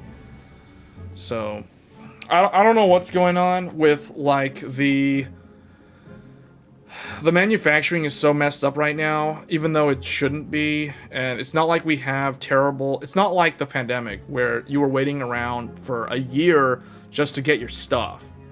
You know, like the example I can give you guys was Final Fantasy Endwalker. I don't know if anybody in the chat plays Final Fantasy 14, the MMO. But if you guys remember, Endwalker launched in it was November, or no, it was December. I think it was December 2021. Yeah, it was December 2021. And login queues were 2 hours plus just to get in. Just to get in if you were on the Ether data center and if you were on like the high population servers. Like Gilgamesh, Balmung. Well, Balmung's not Aether anymore. But you guys get what I'm saying. Anybody who knows what I'm talking about, you guys, if you guys played World of Warcraft back in the day and you know what it's like when a new expansion comes out and you gotta wait around for more than an hour just to get into the game. So Final Fantasy Endwalker had this problem, and the Yoshi P, like, he literally tweeted it out saying, like, devs said we can't buy more servers. The lead times are 12 months. They couldn't do anything. So you were stuck with, like, terrible login queues. The game was scoring like a perfect 10 out of 10. Everyone was saying it's so great. It's so much better than WoW. It's like the best MMO ever. But it's like you can't even log in to play it. I mean, not in a normal amount of time. I don't think it's geopolitical issues. There's some serious, like, I don't know, man. Like, I tried to figure that out. I tried to get to the bottom of that. But depending on who I talked to, I got, like, I got 5 different answers from 5 different people. So I never understood who was right and what. So I'll give you guys some examples. I was told that the reason why the lead times are so bad is because of certain components. First, the story was we can't get enough capacitors and inductors and resistors, like the lumped circuit elements. Then I heard that depending on what sort of electronic device you're trying to build, you can't get certain modules that do certain functions. Like another example I give you guys, Bluetooth. Bluetooth, the BLE, Bluetooth low energy. This thing, Bluetooth, we'll just say Bluetooth. Bluetooth module was like so hard to get. It was so hard to get in 2021 that if you wanted to buy if you wanted to build a laptop, like let's say you're Lenovo or Dell or HP, Framework wasn't around back then, so we're just gonna forget about them for a second. Like you wanted to build a laptop. Well, guess what? Bluetooth modules were so hard to get that you can't build your laptop just because you're sitting there waiting around for the Bluetooth modules to show up. You have your RAM, you have your CPU, you have, like, if you have a discrete GPU, you have that, you have all this other stuff, but you can't put the laptop together and sell it to people because it's sitting around waiting for this rinky-dink little Bluetooth module or the little Wi-Fi card or whatever. So I was told that certain modules were hard to get, so the final product couldn't be assembled. I was also told that capacitors, inductors, resistors were hard to come by for a while because the factories that were manufacturing those things were shut down for like a month. And apparently, but see, the thing is, what I don't understand is how can you shut down factories for 1 month or like 3 weeks or something, and then that somehow creates this ripple effect that turns a 3 weeks of a factory not running turns into a 12-month delay? How? You know, like that, I don't understand that. That I didn't understand. Because I remember, like cars. You couldn't buy brand new cars. Cars weren't around because people couldn't assemble the car. Because there was some kind of, maybe it was the Bluetooth module for the smart car, you know, entertainment system or whatever. Like maybe it was that thing. Or it was some other thing. Maybe they couldn't get the airbags because the airbags weren't being manufactured for a while. It was ridiculous. Like there was so many things, like certain things weren't being built, and then they kind of cascaded around, and then other things stopped getting built, and then China did a lockdown, then they opened it up, then they locked it down again, then they opened it up, then they locked it down again. So you know, it was a terrible mess. 2021, 2020, both of those years were like terrible years for technology. It's just all around terrible. You guys remember it. You couldn't buy a GPU. You couldn't buy a graphics card for almost 2 years at the normal MSRP. Or even like a $50 upcharge for an AIB. You couldn't do it. It was impossible. 3080s were over $2,000. 3090s were like $3,000 or $4,000. Even the AMD 6900 XT, that thing was like $1,500 constantly on eBay being scalped. So, and then Newegg and Micro Center, everybody got in on it. My Factory, they all got in on it, and they started raising the prices in their own store. So, it was terrible times. I don't even understand why. I don't get it. Like, you shut down a factory for 3 weeks. Somehow that turns into a year-long lead time for certain products. Like, I don't know. You know, I know tons of people. I know people that paid. I'm gonna put this on the thing. I'm not gonna say any names. But people know what I'm about to say. I know people that paid over $900 for an RTX 3060. I think it was a TI. I hope it was a TI. I think it was a TI. At least it was a TI. I know people that paid over $900 in 2021 for a 3060 Ti. Think about that.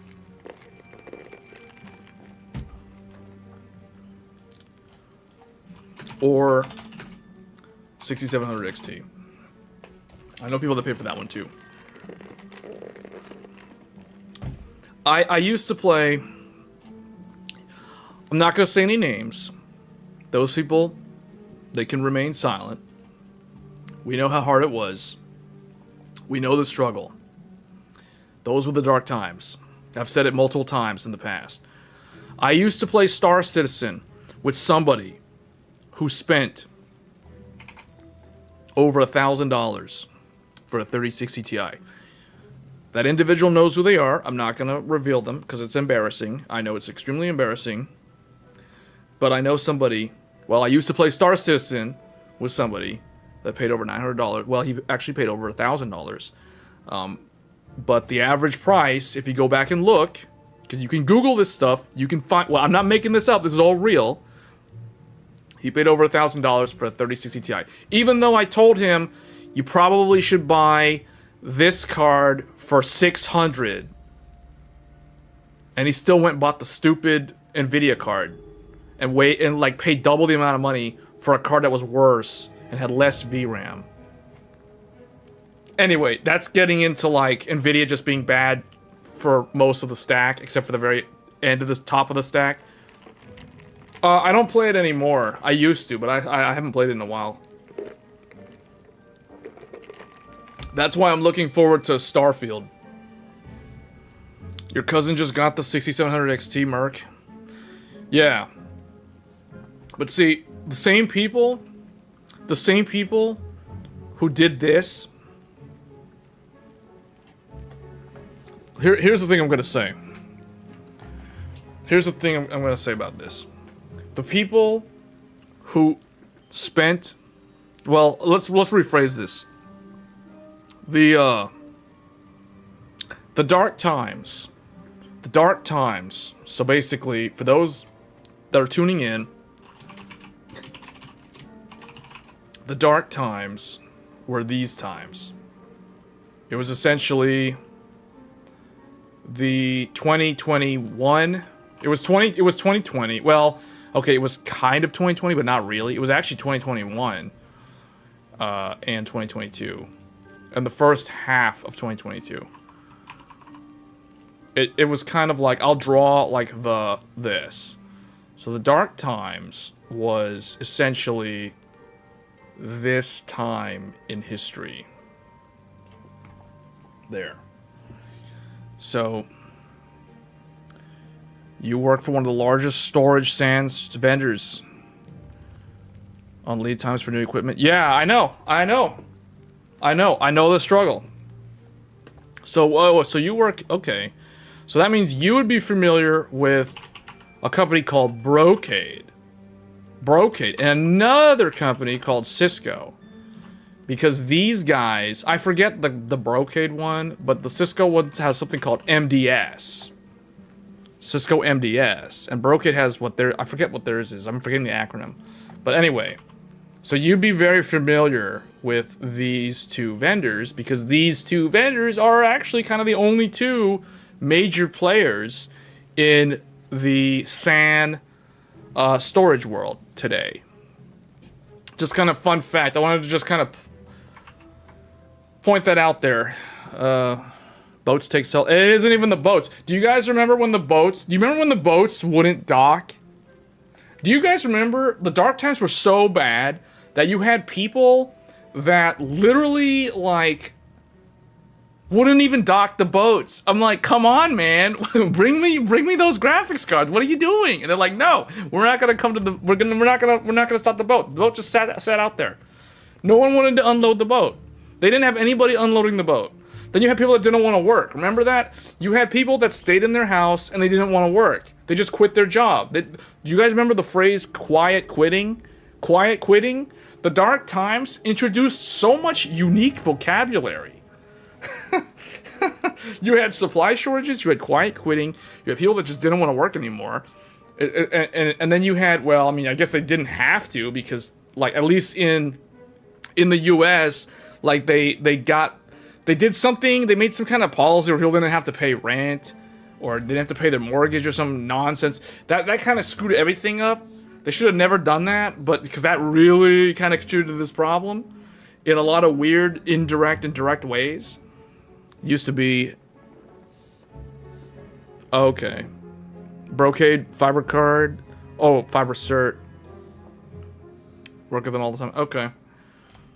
Yeah, I'm not that familiar with the Brocade solution for SAN. I'm more familiar with the Cisco MDS solution. But it's basically the same thing.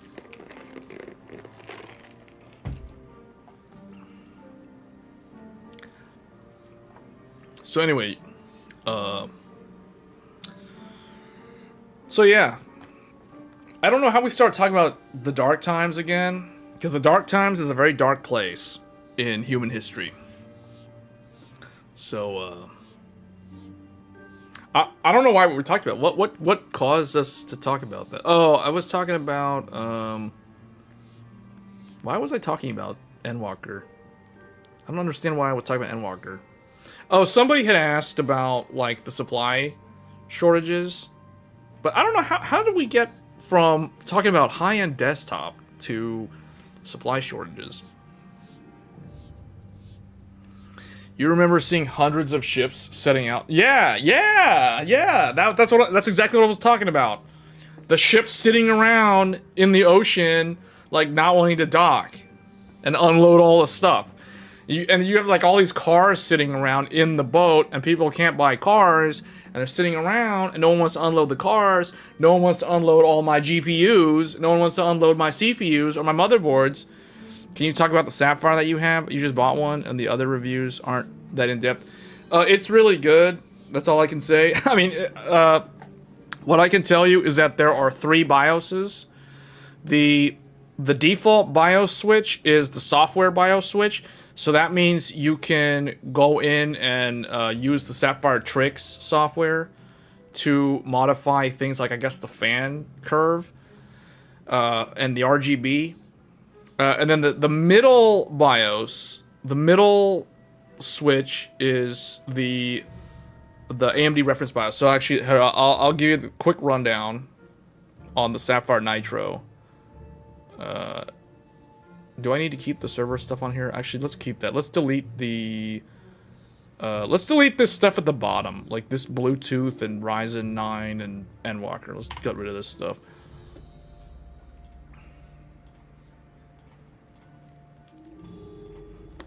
Okay, yeah. So...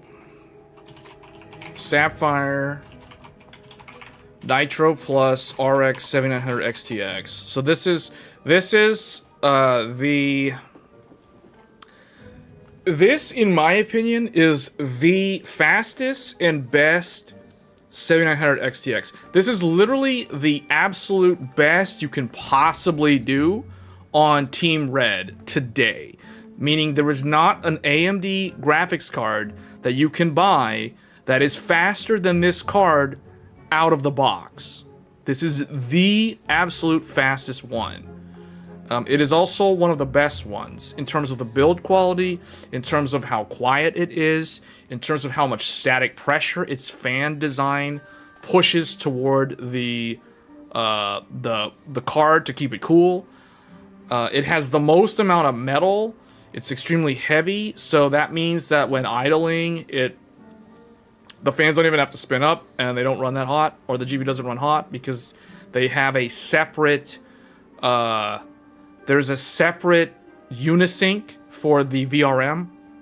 The graphics card, the GPU die, and the memory are... They're on their own heatsink, and the VRM is on its own heatsink. So you have two separate heatsink systems. So Sapphire, is the Sapphire better than the Red Devil? Yes, it is. That's the card I wanted when I got the Red Devil. I mean, I have the Red Devil as well. But I have both, and I can tell you, the Sapphire, without a doubt, the Sapphire Nitro is definitely the better card. There is one thing that the Red Devil does better that I will point out. So, the Red Devil has... Here, let's actually just go to Tech Power Up so we can... Here, let me find the card first.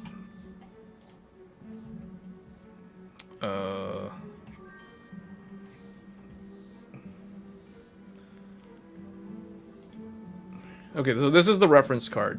What I want to show you is the... Let's look at the Power Color Red Devil. Limited edition, that's the one that I have. And then let's look at the Sapphire. Okay, so the Red Devil, the one thing that the Red Devil does better, in my opinion, the Red Devil has 3 DisplayPort 2.1 and 1 HDMI 2.1. Now, I personally prefer DisplayPort, and the reason why I like DisplayPort is because the cable has a little clip that holds it in there. And the other reason is because I run 3 monitors. All of them are FreeSync monitors. One of them is a 4K, and 2 of them are 1440p. And all 3 monitors, they support DisplayPort, obviously. So I would prefer to run all 3 of them to the graphics card directly using DisplayPort cables. So that is why I think the Power Color is superior in terms of the rear I/O. I think 3 DP plus 1 HDMI is superior to what Sapphire decided to do, which was, well, it's not shown here, but my unboxing video shows it. Actually, I think Tech Power Up did a review on it.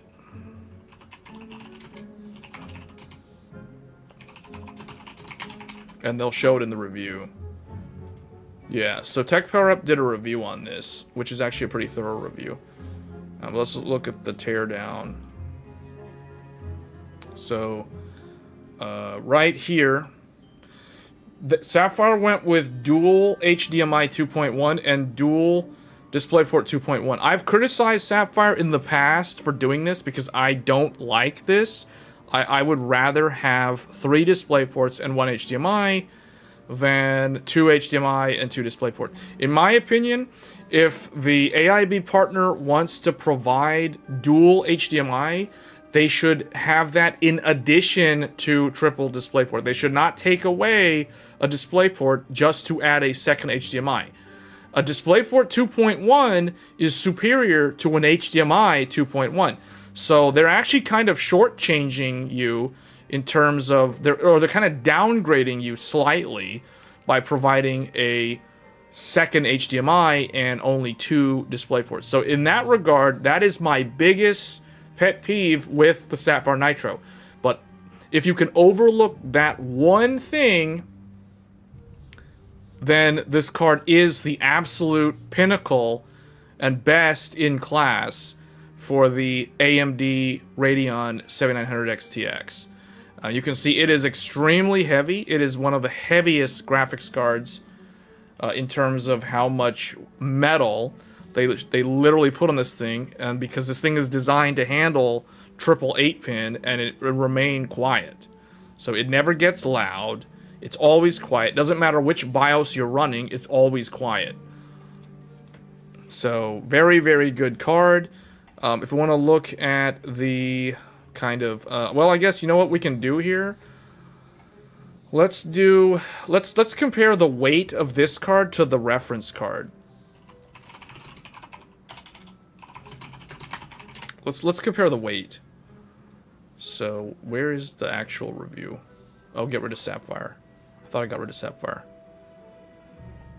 Oh, here it is. Okay. So here's the AMD reference card. The reference card is actually 1809. So that's actually pretty heavy. That's pretty heavy for a dual slot. So that is actually a good thing, because it means that they have a very dense heatsink and vapor chamber. So the weight is actually really good on the reference card. The reference card is not that bad. It's just, it's a tad noisier than the previous generation 6900 XT. But the 6900 XT was extremely quiet. So, but the Sapphire Nitro is also extremely quiet. So just to kind of give people an idea there, you have 1,809 grams, or 1.8 kilograms, versus 1.9, or 1939, socket 939 on that Nitro. You're not thrilled with the hotspot on the Red Devil? I think it's fine. Psycho, like, I mean, I've been running the Red Devil for basically since you know, like around the launch of the 700 XTX, and it's not really an issue. Hotspot is actually kind of like in the middle. No, the hotspot is the middle. The edge temp is the edge temp. Is the other number, which is toward the end of the die. Is the Sapphire better than the Red Devil? Okay, well, I already answered that. I'm not thrilled with the hotspot. Okay, my build is the Landcool 7900X Nitro Plus and the RAM Corsair. Okay, Thermal Take, Peerless Assassin with the Steel Legend. Yeah, okay. Just want to ask, what's the difference between GPU temperature and junction temperature? Okay, the GPU temperature is here. Hold on. What was I going to say about this? Oh, I'll probably remember it later. So, if this is the GPU die, the hotspot is measured somewhere around here. This is hotspot measurement. Temperature probe. The, what was the other one? GPU temperature is also called edge temperature. So there is something that I want to point out, because AMD recently changed the way that they report their temperature to Windows. They now do what NVIDIA does. So what NVIDIA does, NVIDIA has always reported the edge temperature to Windows. So when you look in your task manager at your GPU's temperature, if you were running an NVIDIA graphics card, they're reporting the edge temperature. Now the edge temperature is measured somewhere out here. This is known as the GPU temperature, also known as edge temperature. So NVIDIA tells Windows that the GPU's temperature is this temperature. NVIDIA has always reported to Windows using the edge temperature. AMD used to report up until recently. AMD has always reported the hotspot temperature to Windows. And I think that's the reason why people tend to say that AMD runs hot, because they're reporting the hotspot temperature. Now, AMD has actually changed that. AMD now copied NVIDIA and reports the GPU temperature to the task manager as the edge temperature. So they're basically exactly the same now. So the difference between GPU temperature and junction temperature. Junction temperature is typically the hotspot temperature, and GPU temperature is the edge temperature. I don't know about hotspot or being anywhere, because they have to use the temperature probe. They don't have temperature probes everywhere.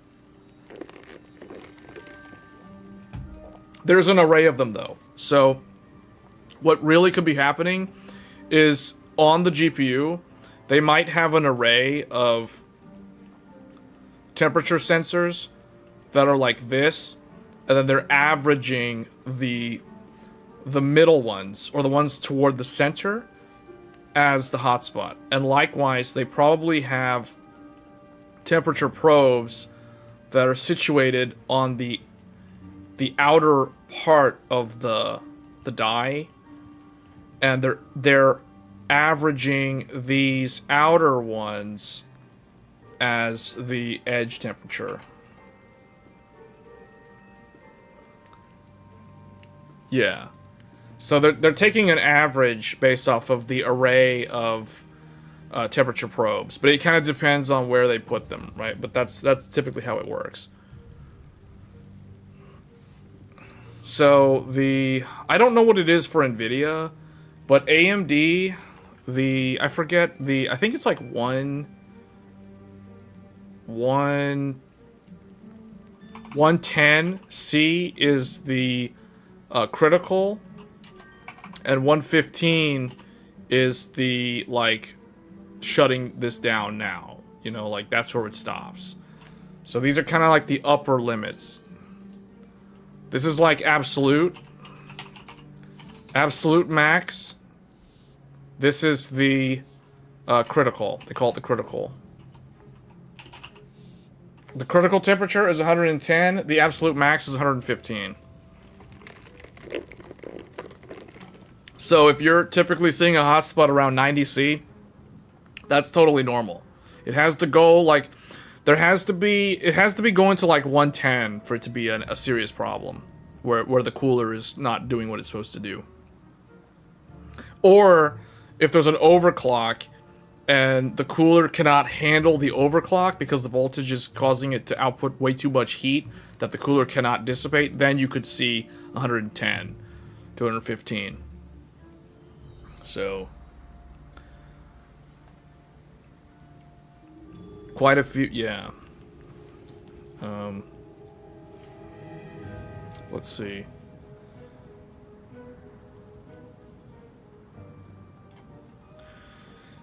What was I gonna say about the Sapphire Nitro, though?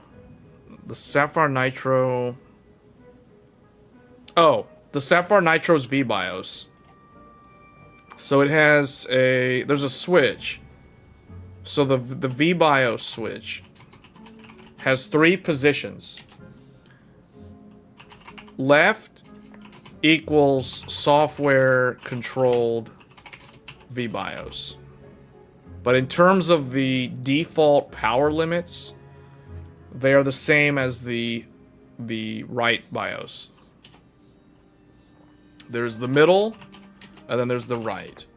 The right is the OC BIOS.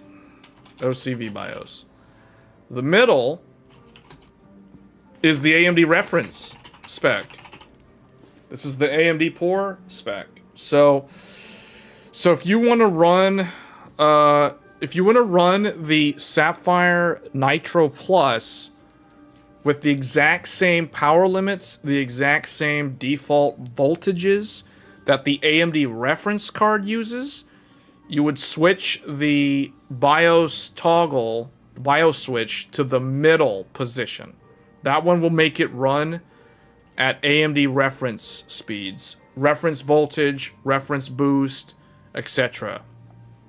So that one will make it run at no more than like 355 watts in terms of how much it will pull if you put it in the middle position. So the reason why I'm mentioning that is because this is not well discussed. Like, most reviewers, most media talking about this graphics card, they don't actually know, like, they don't really mention what the middle position does. Is there a tangible difference when enabling the rage mode in the AMD? Yes and no. It's very game specific, but in reality, I don't even bother with rage mode. I think it's pointless. Like, it's better to just leave it on auto and just let it do its thing. That's all I do. Quite a few, yeah. I keep reading the same comment from Psycho about the temperature sensors. Yeah. The other thing that I want to talk about, so real quick, because we can delete this stuff now. Oh, whoops, that's not what I wanted to do. You know what I'll do is, for those that are tuning in, I'll just kind of move this. Where do I want to put this? I guess I'll put it here.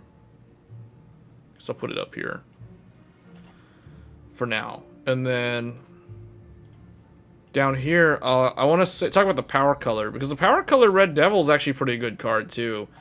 So power color, whoops. The power color, it's one word, always forget. The power color Red Devil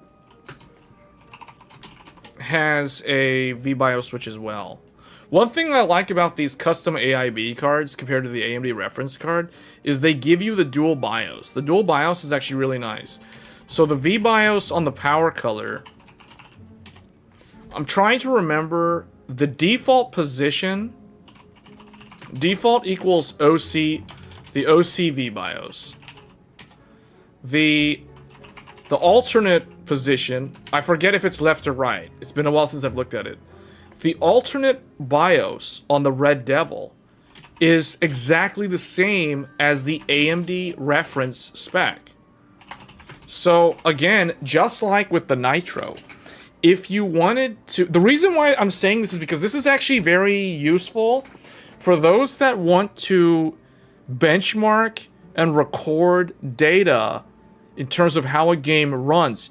If you have a Red Devil or a Sapphire Nitro and you want to see, if you want to emulate what an AMD reference 7900 XTX will output in terms of the performance numbers, you can switch the BIOS to run in this alternate BIOS mode, and that will give you the AMD reference card's performance numbers, because that will limit it to the AMD's reference specifications.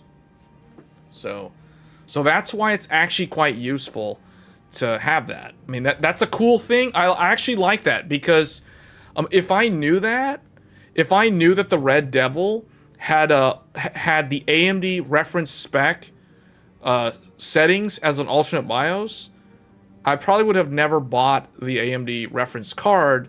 So because I wouldn't need to use it if I wanted to show stock AMD reference performance numbers. Now, obviously, the cooler on the Red Devil is still going to be significantly better than the one on the AMD reference card. So it's like you have better cooling. So maybe even though it's running at AMD reference spec, maybe the Red Devil at AMD reference spec is still going to be a little bit better than the actual AMD reference card, because it's probably going to run slightly cooler. So it can probably boost slightly higher, you know, so maybe there are differences like that. Same thing with the Sapphire Nitro. So that's why I wanted to bring that up, because this is the sort of stuff, these are the sort of details that you don't really hear from like other YouTuber review videos or even like written content. Written reviews don't really talk about that. You keep the voltage stock on the 1600 XT and just increase the core clock.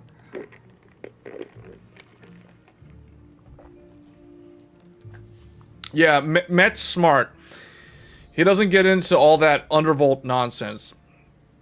Undervolting is I don't do undervolting for those that are just wondering. I don't undervolt any of my hardware, and I wonder if that is probably the reason why I never have any problems. Because I keep thinking to myself, I've said this before, I'll say it again. I really think that a lot of people who they fire up a game and the game crashes and they start blaming it on drivers, regardless of whether it's Nvidia or AMD, they start blaming it on drivers. It's actually them. It's actually their stupid undervolt is actually making their graphics card unstable. That's actually the reality. Because I know a bunch of people that have AMD graphics cards and other people that have Nvidia graphics cards, and I play games with them from time to time, and none of them ever have any of these stupid crashes. Like just the other day, I was reading this Reddit post about someone complaining about Baldur's Gate 3 is like crashing on their AMD graphics card. It's crashing on their AMD graphics card. Well, I know two individuals that are both running the same exact graphics card. It was a 6800 XT.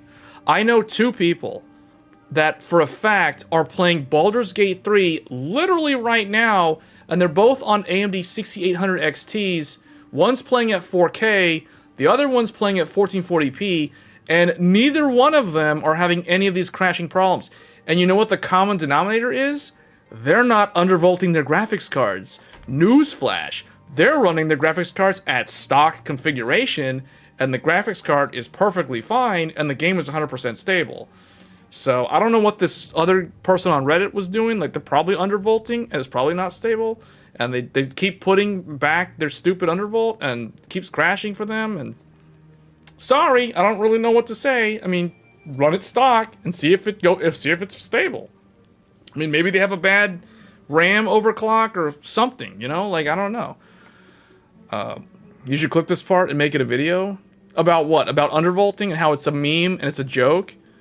And it's like overrated and garbage and completely useless information. You don't have the patience for undervolting. Yeah, here's the thing about undervolting. If you guys want to undervolt, you have to stability test in like a dozen games. Because one game might behave differently from another game. You know, this one Reddit post about someone complaining about their 6800 XT crashing in Baldur's Gate and blaming it on drivers. Well, newsflash, there's a ton of people playing Baldur's Gate 3 right now with Radeon cards, and they're not having these problems, and I'm pretty sure they're running stock. I mean, you guys have seen me live stream on a 700 XTX all the time. I've covered various different games. I have not once ever encountered any crashes. And you know what the secret is? Stock. Run it stock. Don't undervolt it.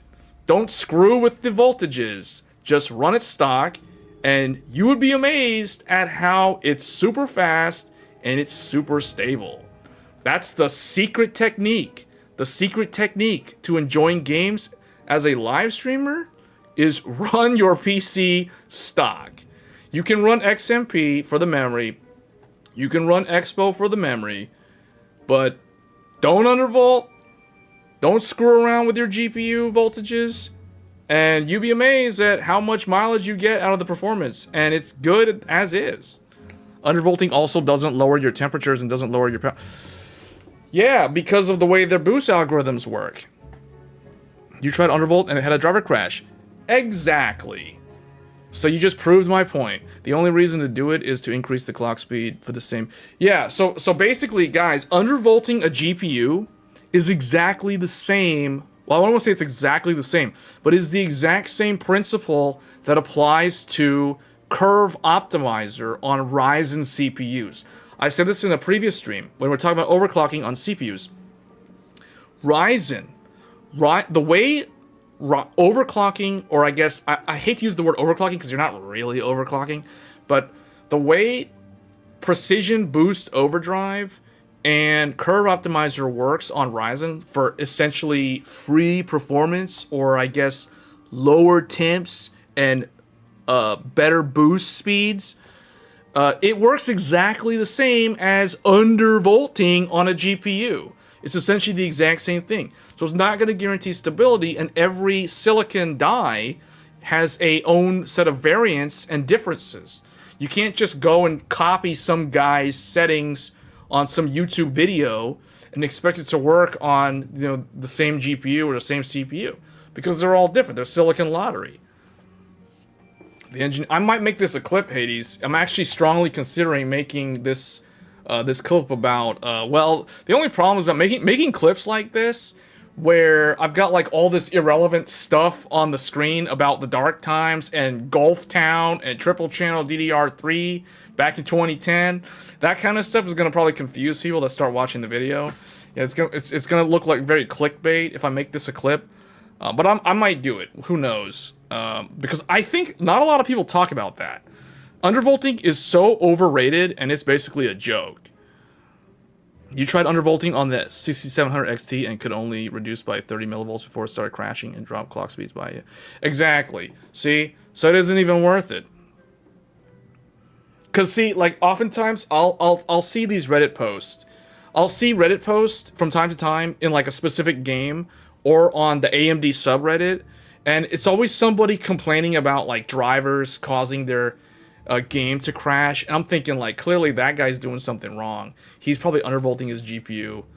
It makes me think of like, I don't know, some scene from like a high school where it's like some, you know, some nerd or something who gets picked on or whatever, and like the preps and the jocks just kind of like loser, you know, like that kind of, that's kind of the impression that I get. Like, this dude, like, what is he doing? Like, undervolting is, what a joke, you know what I'm saying?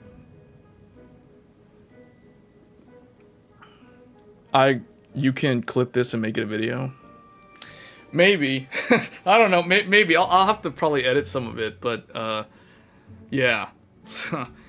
You'd be surprised, man. Like, I don't undervolt. I have never undervolted my GPUs. I've never had these stupid, like, driver problems that people talk about. I don't do it on NVIDIA either. And here's the thing, guys. Guess what? Guess what? If you want to undervolt your... So here's the thing. Here's the thing. AMD, I said this before on a previous stream. I think... I hate to say this because a lot of people don't want me to... They don't want AMD to do this because true enthusiasts don't want AMD to do this. But I would say if AMD were to take away... Now, this would definitely cause a lot of negative press in the tech world.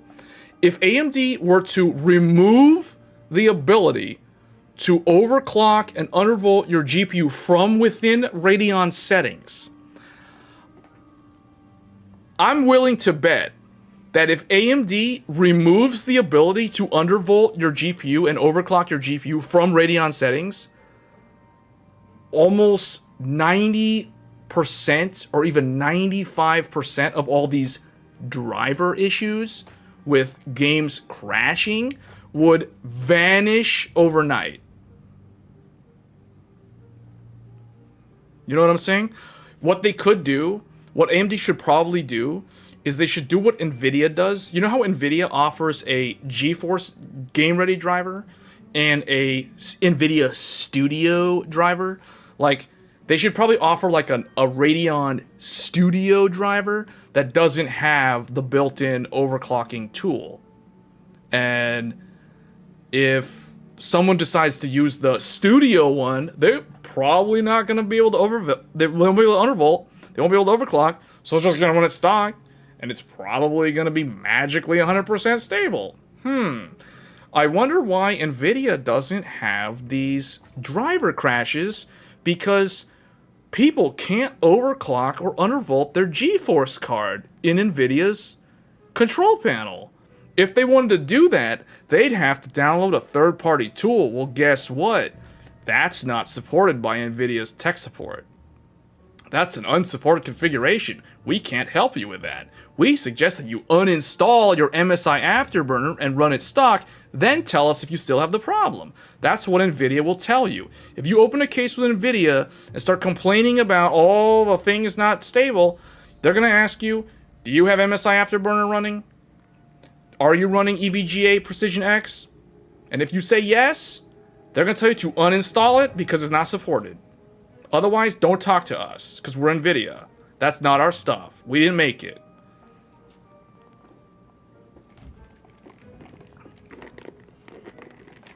So I really think if AMD pulls that away, if they take a feature away... Now, I know the reason why that'll cause so much negative perception is because they're taking a feature away.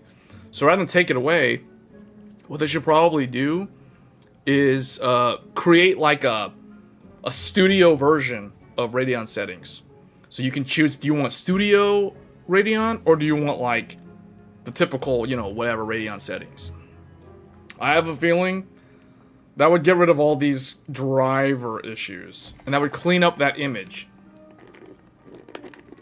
Because here's the thing, like every time I read a post where someone's like, if you buy, usually someone's asking like, why doesn't anybody buy Radeon? Why do we have to buy GeForce? Like, why does no one buy Radeon? And they're like, well, with GeForce, it just works. Like the typical reply is, with GeForce, it just works. With Radeon, you have to undervolt it and you have to like do all these things. No, you don't actually have to do any of that stuff. That is such bad advice because what that does is if somebody decides to like buy a Radeon card, then they start reading these stupid advice like, you know, oh, you have to undervolt it. You have to, you know, tweak it to get it to be good. Like, that is the stupidest thing that I've ever heard. Like, that is the kind of what I call FUD that really can damage a brand and just it's such useless garbage advice that doesn't actually help.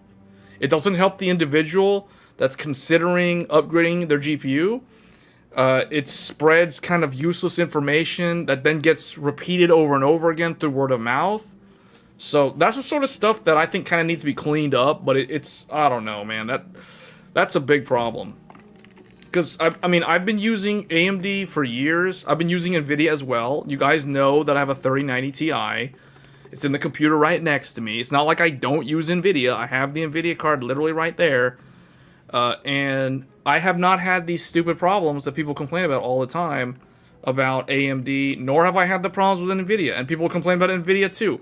I remember when, what was that one game back in 2019? There was a game that there was a real driver problem on NVIDIA cards, and they had to fix it within like the first 2 weeks of release. It was a 2019 game. I forgot what it was. But it's such a joke, like listening to or reading these sort of stupid things where people are giving like really bad advice and they really don't know what they're talking about. AMD has an auto undervolt built into the drivers. I bet it isn't still. Yeah, Jay. Yeah, 100% agree. They need to remove that stupid feature. That's a useless feature. Like, seriously? I'm trying to think, like, if AMD wants to make their... Now, Radeon settings actually is pretty good in terms of the other things you can do in there. I really wish AMD would bring back the... Like, take that stupid, useless undervolt feature away and give us back, like, the crossfire profiles. Or the multi-GPU profiles. Because those used to exist until they changed the UI from the previous one. And I can't test crossfire. I wanted to make a video. I wanted to make a crossfire video. You guys might have seen that I made a video about SLI. I made a NVIDIA SLI in 2023. And I wanted to make the exact same video with AMD Crossfire. The problem is, you can't select the AMD Crossfire profiles in the driver anymore. They took them away. If you want to do Crossfire on an AMD setup, you have to be... First of all, you have to be using a driver from either the very end of 2019 or a driver that I think was like mid-2020. And you can't run that driver with RDNA 2 or RDNA 3 because those GPUs are too new. So there was no way for me to test, you know, like dual 6900 XT or dual, because I have two. I have the same I have the same 6900 XT that Met has, the reference one, and I have a reference 6950 XT. I've got both. So I could pair those two up in a Crossfire setup, and I was gonna do that, but I couldn't like I could turn it on, but I couldn't select the Crossfire profiles manually for some of the older DirectX 11 games. So I literally couldn't get anything to show scaling except Tomb Raider. Like Shadow of the Tomb Raider and Rise of the Tomb Raider were like the only two games that I had that actually used multi-GPU. So I was like, this is a useless video. I had to stop making the video because it's like, I can't choose the thing. Now with NVIDIA doesn't let you choose the SLI profile anymore either. However, if you're running Pascal, aka the GTX 1080 or 1080 Ti, or, you know, well, it has to be those because they're the only ones that support SLI. Like the 1060 doesn't do SLI. So, thankfully, at least with Pascal, I guess NVIDIA's driver, it recognizes, oh, this is a 10 series, so you have access to SLI. But if you try to plug in like dual 2080s or dual 3080s, it's not going to work. They don't let you turn it on. And the other thing too, the thing that was annoying about NVIDIA was I had to use my old AMD X570 motherboard because that was the fastest platform. Basically, Zen 3, aka 5800X, was the fastest CPU that I had to showcase SLI or Crossfire, because I can't do SLI on my new... I can't do it on X670E because Gigabyte didn't pay for the SLI license keys. Nor can I do it on my Intel platform either because Gigabyte didn't pay for the license keys. In fact, nobody paid for the license keys. I haven't looked into it any further, but I think that the reason why the MSI Godlike is a whooping $1,300 is because MSI decided to pay that NVIDIA tax to buy that SLI license for their motherboard. And they basically like push that cost to the consumer, and that's the reason why the Godlike is $1,300. So it's like, $1,300? You really want SLI? Do you really want SLI? So, no. I think I'm good. So, and that video shows that it's not worth it anymore. So anyway, that's multi-GPU. That's the reality of it. It's dead. It's basically dead. It's sad. I liked multi-GPU. Is it possible to use both NVIDIA and AMD GPU in a single PC? AMD GPU for gaming and use the other one for OBS streaming? I mean, you can. I don't know why you need to do that. So I played around. Earlier this year, I took my Intel Arc A770 and I put it in the computer with the 7900 XTX. So I was literally running the XTX as the primary, and I had the Intel GPU as the secondary, and it worked. And I also had the CPU, the integrated Ryzen graphics, the Radeon graphics on the Ryzen CPU, that was enabled as well. So I literally had 3 graphics, or I guess in Task Manager, I had 3 GPUs show up. I had GPU 0, which was the Ryzen integrated graphics. I had GPU 1, which was the 700 XTX Radeon, and then I had GPU 2, which was the Intel Arc A770. So yeah, you can do that. I don't know why you'd want to do that, though. I mean, it's kind of pointless. Like, I mean, you could, but I'd rather, like, I personally would rather, like, I would put something else in that extra PCIe slot other than, like, another GPU, if that makes sense. Because it's, depends on how big your case is, but 2 GPUs, especially 2 giant GPUs, that takes up a lot of space. Like, I had to do it, I could only make the Intel fit if the Intel went in the upper slot out of the 3 that I had. It wouldn't fit in the bottom because it would touch the power supply. There was not enough space. So, I mean, yeah, I guess I don't need this Threadripper stuff anymore. Let's delete this stuff.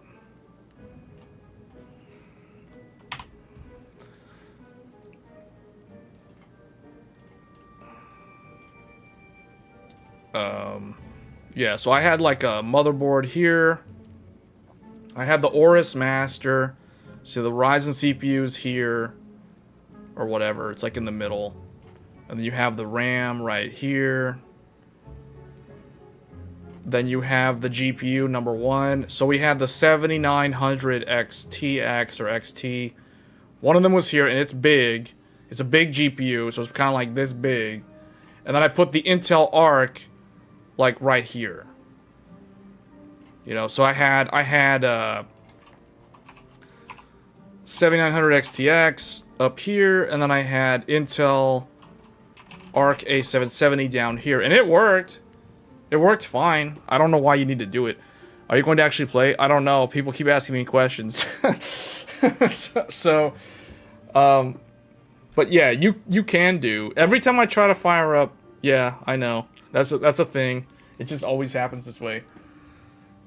Someone will ask some kind of off-the-wall question, and then it just kind of goes like that. So you don't have a performance hit while gaming and streaming. But you don't have a performance hit while you're gaming and streaming. Like, that's the thing. Like, okay, I guess what you're worried about is what happens if you stream and game at the same time. If you're encoding the game using the graphics card, there is very, very little loss in performance. There's literally, like, you're losing, like, less than 2% at most if you're doing that. I mean, now, if you are having a performance hit, then there could be other things. There could be, like, the CPU could be a bottleneck. You know, there could be other things, too, that could be causing a problem. Anybody know of a functioning AMD equivalent to NVIDIA Profile Inspector or whatever it's called?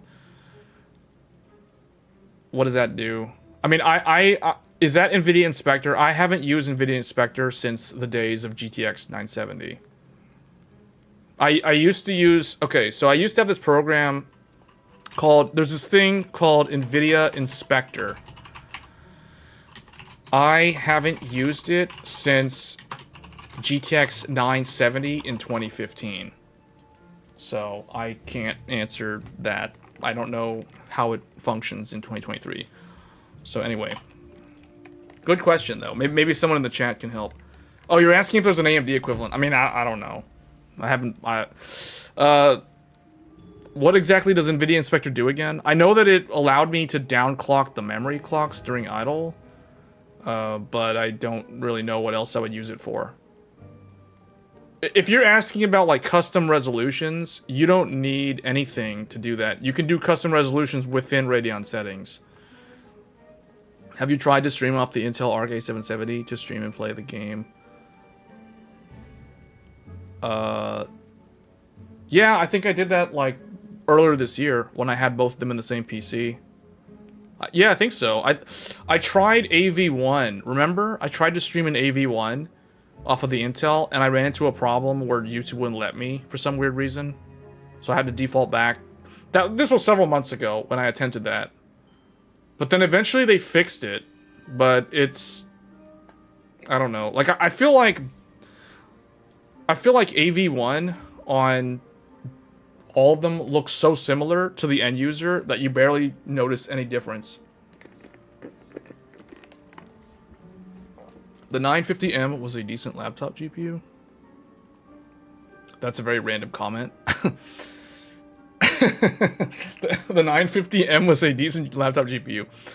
Yeah, I guess in 2015, I would rather play on a 680M iGPU than a...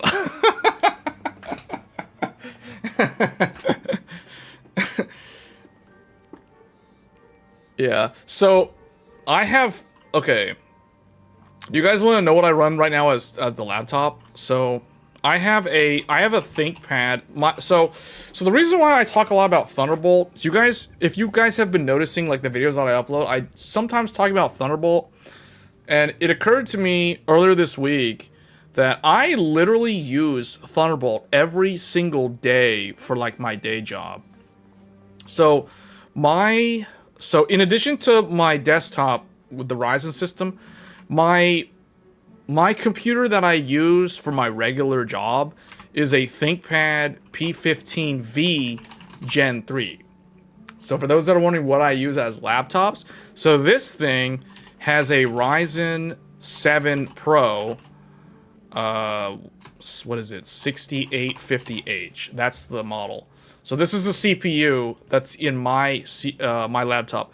And like Met was jokingly saying, I mean, he's actually right. Yeah, I would rather use a 6800M or a 680M than a 950M too. So this thing comes with a integrated 680M Radeon. It's RDNA 2 based. Yeah, it's RDNA 2 based. So my daily driver that I use for work literally has a 680M in it with an 8-core. This is an 8-core, 16-thread laptop CPU. And then it also has an NVIDIA RTX, what was it again? A2000, I believe. This is the professional discrete mobile graphics card in my workstation / desktop replacement work laptop. Okay, so this is what I'm using. So I've got Radeon as the integrated, and I've got, well, you guys know what this is. I'm just gonna put this up here. Just get rid of this. Let's redo this there. So integrated Radeon, we got integrated Radeon, and we got discrete NVIDIA.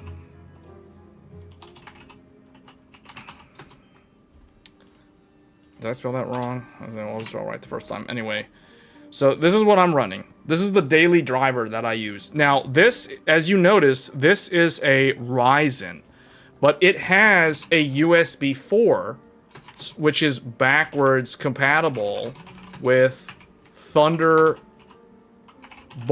4.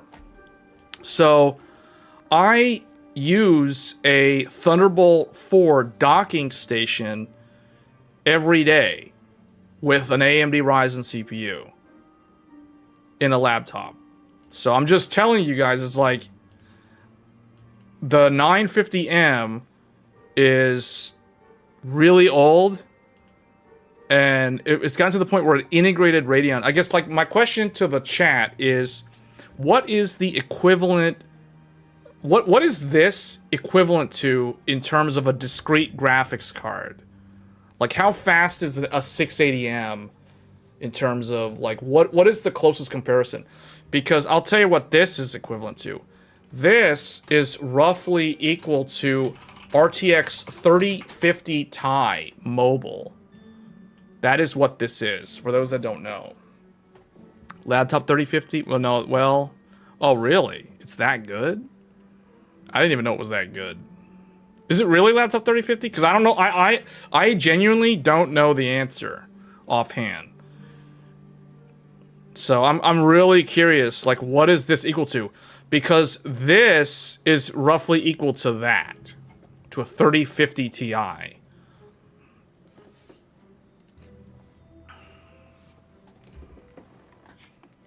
There are a couple of videos on my YouTube channel featuring this laptop. If you guys want to check out this laptop. Because this laptop is better than any kind of, like, gimmicky gaming laptop. This is what I call a real laptop. I don't consider gaming laptops real laptops. They're gimmick pieces of plastic or aluminum that will be dented forever if they're ever dropped.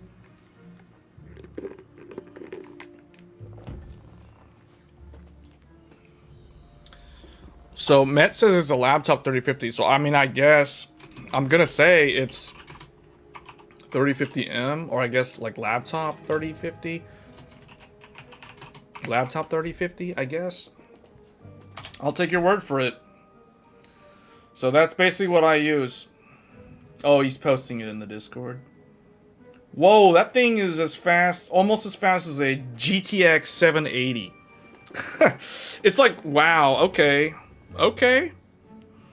A GTX 780 is faster than a 950M. It's a 950M. So, wow, okay. So a 680M is kind of like an ARC A380. That's interesting. So an ARC A380 is actually very similar to a 680M. And a 3050 mobile is kind of like a 4070.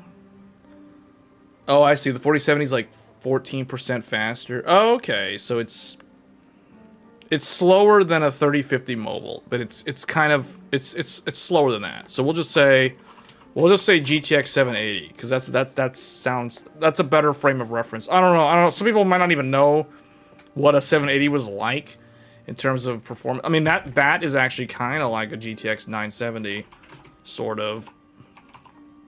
Actually, no, that's not right. No, that's quite a bit faster than GTX 780. But so we'll just leave it at that. So it's kind of like a 780. Interesting. So a 3050 Ti. If you look up 3050 Ti on Tech Power Up, what does it say? Like if you just type in 3050 Ti, I don't know if it distinguishes between mobile, because as far as I know, Nvidia only ever sold 3050 Ti as a mobile part. Now I have the professional, kind of like the Quadro.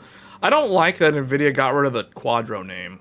I wish they would have kept the Quadro name, because it's easy to differentiate Quadro against GeForce, because GeForce is consumer and Quadro is professional.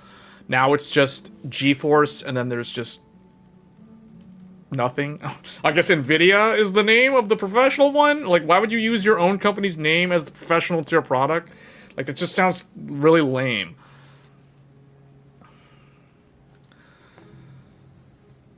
But anyway, so yeah, this is really good. You can run Genshin Impact on a 680M, and it's like at max settings. RTX. Do I have that right, actually? I want to make sure I'm giving you guys the right information. Does a ThinkPad P15V, does it have a A2000? Is that right?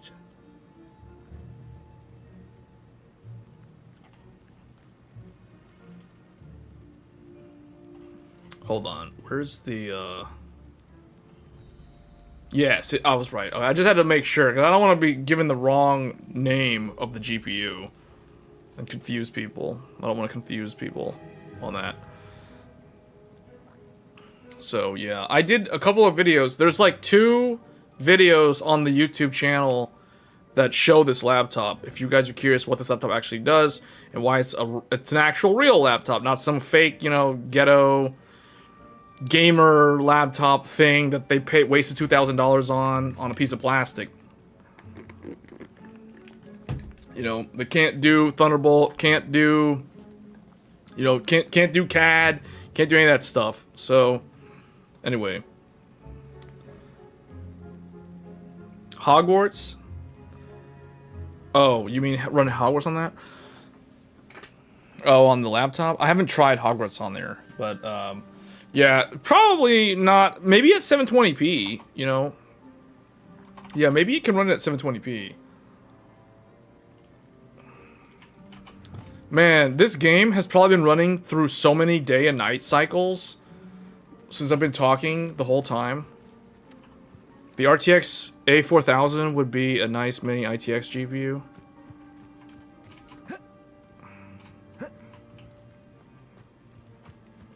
The A770 LE did a good job. Yeah.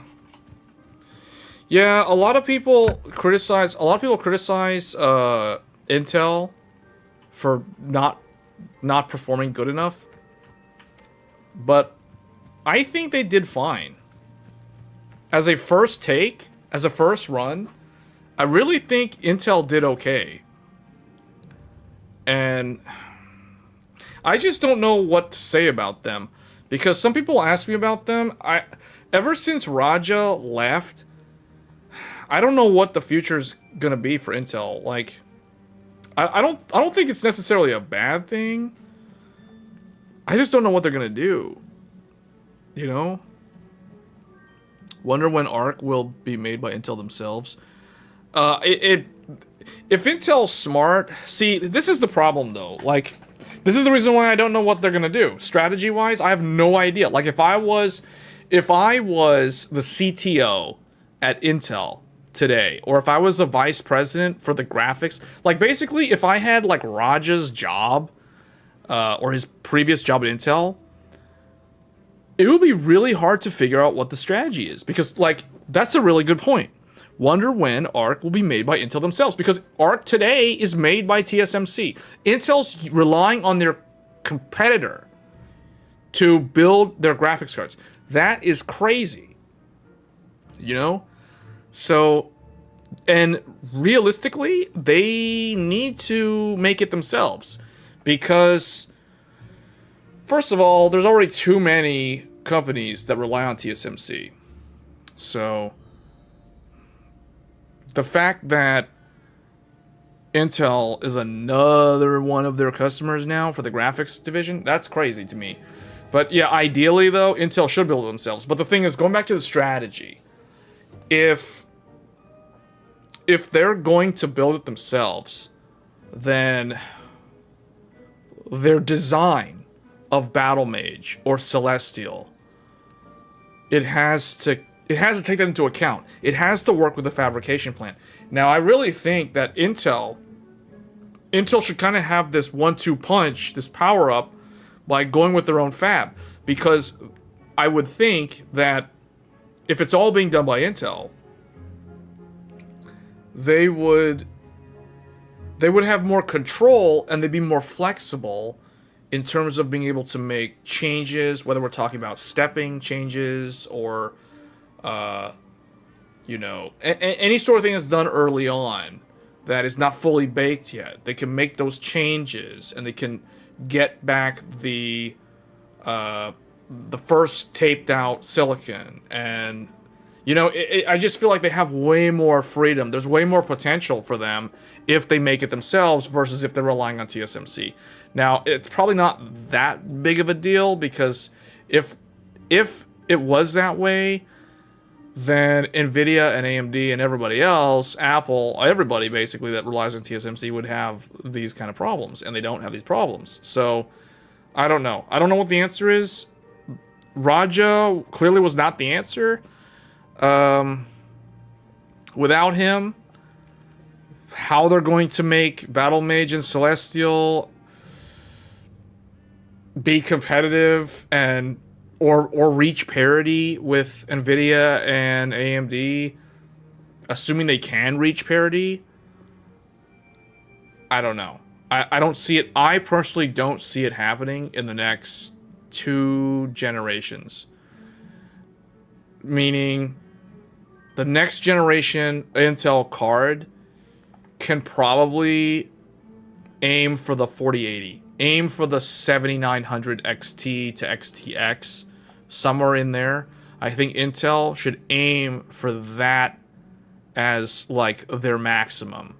So aim to be equal to AMD's current maximum. That way they're only 1 generation behind in terms of rasterization performance. So, because they already have pretty good ray tracing. Intel's got good hardware for their RT. Intel's got good, like their temporal upscaling, the XESS. That's actually really good. So they've got good machine learning based upscaling. Not as good as Nvidia, but you know, they're new, so whatever. And they've got good RT. So it's like they already have the things that AMD is struggling with. So meaning what Intel really needs to double down on is the traditional aspects of the GPU performance. The fact that they don't make it themselves first was interesting. Well, yeah, it is interesting. It doesn't make any sense why they had to rely on TSMC. To me, that just goes to show how much better TSMC is than Intel on the fabrication standpoint. Did Intel go EUV yet? No. Well, okay, yes, but in terms of actual products on the market, no. In terms of like internal things that they've taped out, yes. So they've got EUV, just not for sale today. What's up with this well? That's a... Oh, there's like literally nothing. That's like a fake well. What's the point of this well? There's no hole. There's no water to pull out. I guess it's an abandoned one. Oh, you know what? I forgot. This is like a magic. This is like a wizard game. This is like a Harry Potter game. So obviously, you cast a spell or something, and you should get water out of the well, right? Okay, maybe not.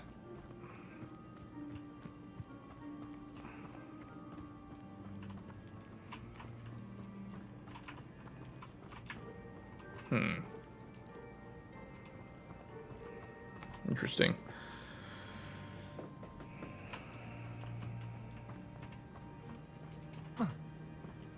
I feel like the character sometimes can't jump high enough.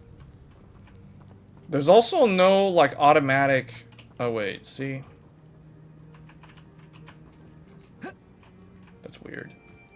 I thought he would have, like, leapt over it automatically. I thought he would have done the PUBG thing. You know, like, where you automatically... If your character approaches a wall, they automatically, like, jump on the wall and climb over it. I thought that was the thing in this game. I don't understand why... Hey, hold on. Why do you not automatically... Wait, what? So do you have to have a running start? Destroy the rocks in that old house?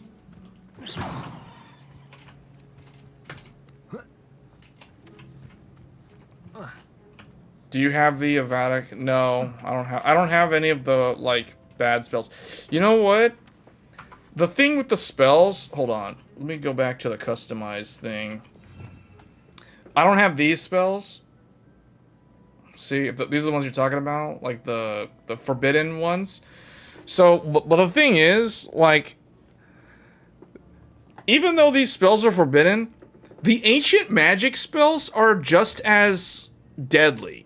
In fact, I kind of think that some of the ancient magic spells in this game are more deadly than these. Because, like, there's one spell where the character literally, like, deletes the enemy. Like, with the Avada spell, like, with this one, they get hit with a beam and then they, like, their heart stops and they die that way. But with the ancient magic spell, there's one where he literally, like, incinerates them and they just, like, their body gets disintegrated into nothing. Like, there isn't even a corpse. like that's the difference between, like, the Avada Kedavra and the, like, the ancient one. I don't even know what the spell is called because it's not even, like, on the list. You can't normally cast it. It's like a thing that's tied to your meter. So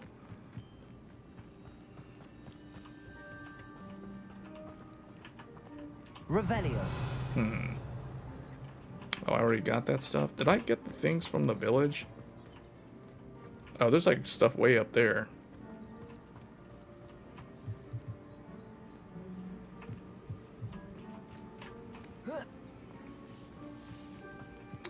One thing I like about Hogwarts Legacy that surprised me is how big the world is. Like, the game world itself to explore is actually pretty large.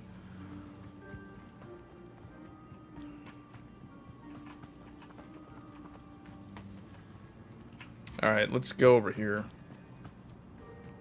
Yeah, I think you said something about the the rocks. Search. It says I'm supposed to search for clues. Hold up.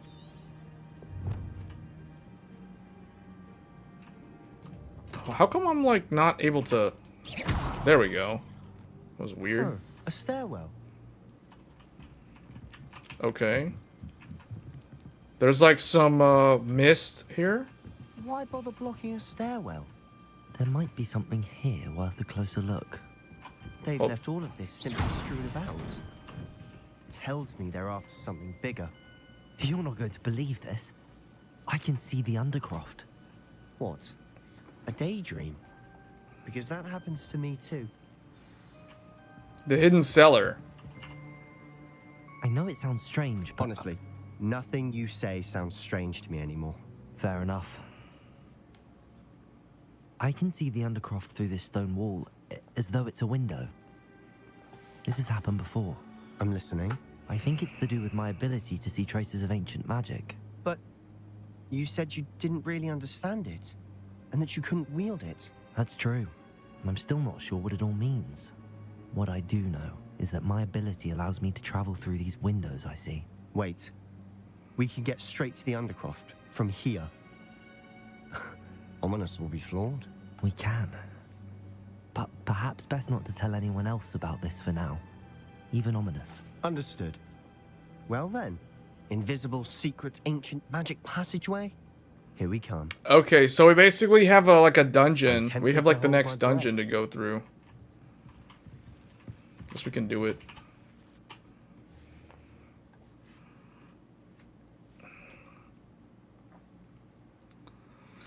Yeah, I guess so. I am going to accomplish something in this game, but we're almost at the 3-hour mark.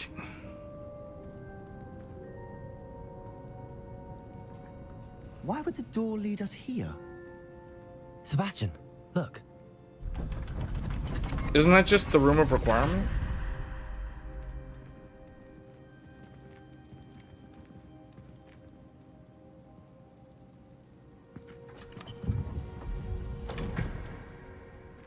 Huh. Marcelo shows up at the actual part with the gaming section for once with the Hogwarts Legacy. Triptych here. Seems as if something's missing. A note. Let's have a look. Oh, what am I supposed to do with this?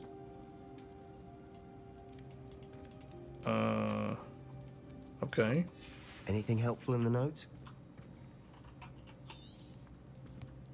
I don't know. Before I talk to him, though, I want to see, like, what other stuff is in here. That's not a... Okay.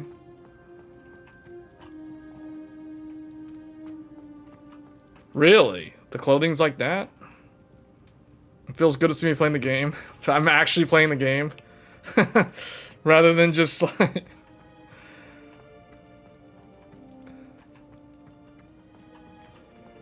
Revelio. Okay, that goes somewhere. So wait, am I inside Hogwarts? Where am I? Wait, not this. I wanted to see the map. Okay, so yeah, this took us back to the castle.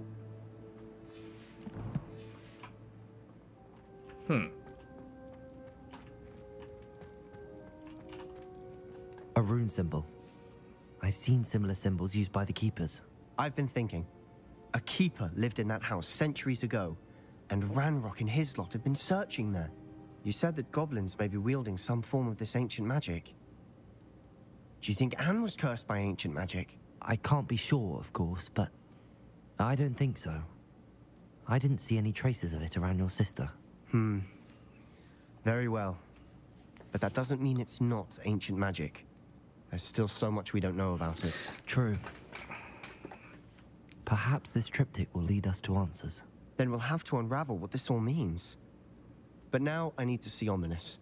Don't worry, I won't tell him anything. Yeah. But I mentioned that, apparently, Salazar Slytherin had a secret scriptorium here, in Hogwarts. You did not? Sounds worth looking into. Any idea where in the castle? No idea. Ominous just learned of it. I'll let you know what I find out. I had no idea our visit to Cian would unfold into all of this. My head's an utter mess. But I'm glad you told me everything you did. So the I'll be Slytherin in guy... Till then. Huh. Yes. Okay. So I finally advanced the main quest. I think it was the main quest. I don't know if it is or if it isn't, but anyway. Wait, hold on. Defense against the Dark Arts Tower? Is that the only way out? Yeah, I forgot. There was something I realized something earlier in that cutscene, but then I forgot what I was gonna say.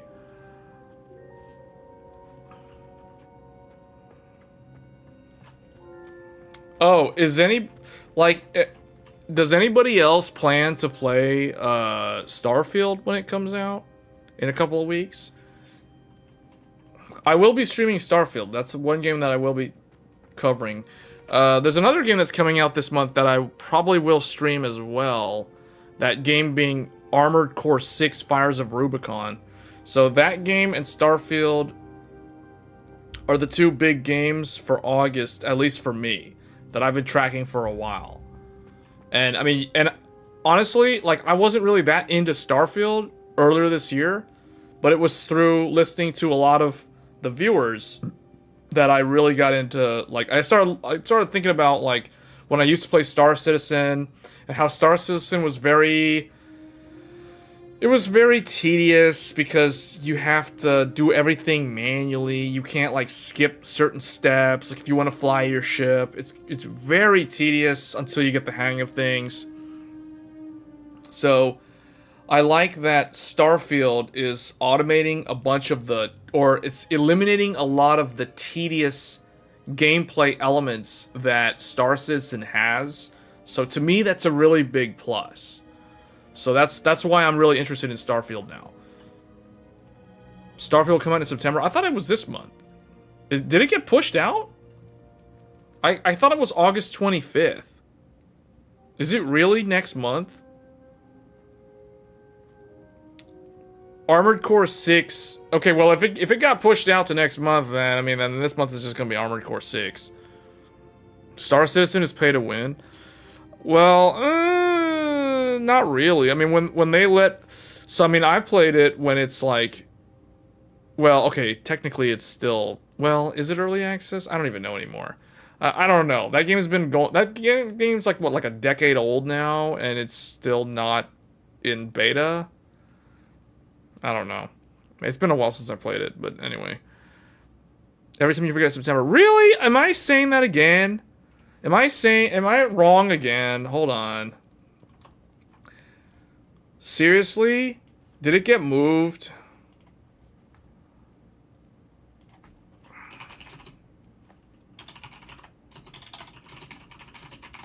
What is the release? September 6th? Was it always September? Or did it get delayed? I could have sworn it was August 25th.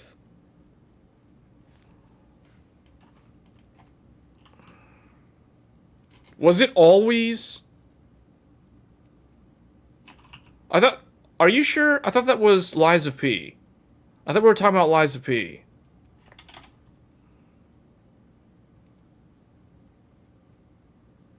Hold on a second. Because Lies of P got moved. Lies of P got moved out. That one I know for a fact is September. And it was originally August. But, hold up. Was Starfield really, like, was it always September? Hold up. I could have sworn it was... Okay, so it did get moved to September. But it was originally supposed to be March. Huh. Okay. Well... So that means that it will come out... Hold on, I gotta plan this. So what am I gonna stream? Okay. So that means... The 6th. 1, 2, 3. So we got what? 1, 2, 3, 4. We got 5... 4.5 weeks. 4.5 weeks for Star Citizen. Yeah, Hades, actually, I see. It was originally supposed to be March and it got delayed till September. So it was always September 6th. What is the game? It must be Lies of P. I really think that in my mind, I think the game that I keep getting the dates mixed up with is Starfield and Lies of P. Because Lies of P was originally August. That I know for a fact was originally August. And then it got delayed to September. So for some reason, I keep flipping the two. I keep flipping because I keep thinking of Lies of P. Okay, because that's the other game. So Lies of P. When is that coming out? That's okay. That's later in September now. That's September 19th. Okay. So we've got September 6th for Starfield. I almost said Star Citizen. Starfield is coming out at the beginning of September, and Lies of P is coming out in the second half of September. So that means I've got, what, at least two live streams where I attempt to play Starfield on stream. Now, if I keep getting distracted, then it'll end up like this. It'll end up... I can easily see Starfield turning into a Hogwarts Legacy, where it's like, it never gets completed because of distractions constantly.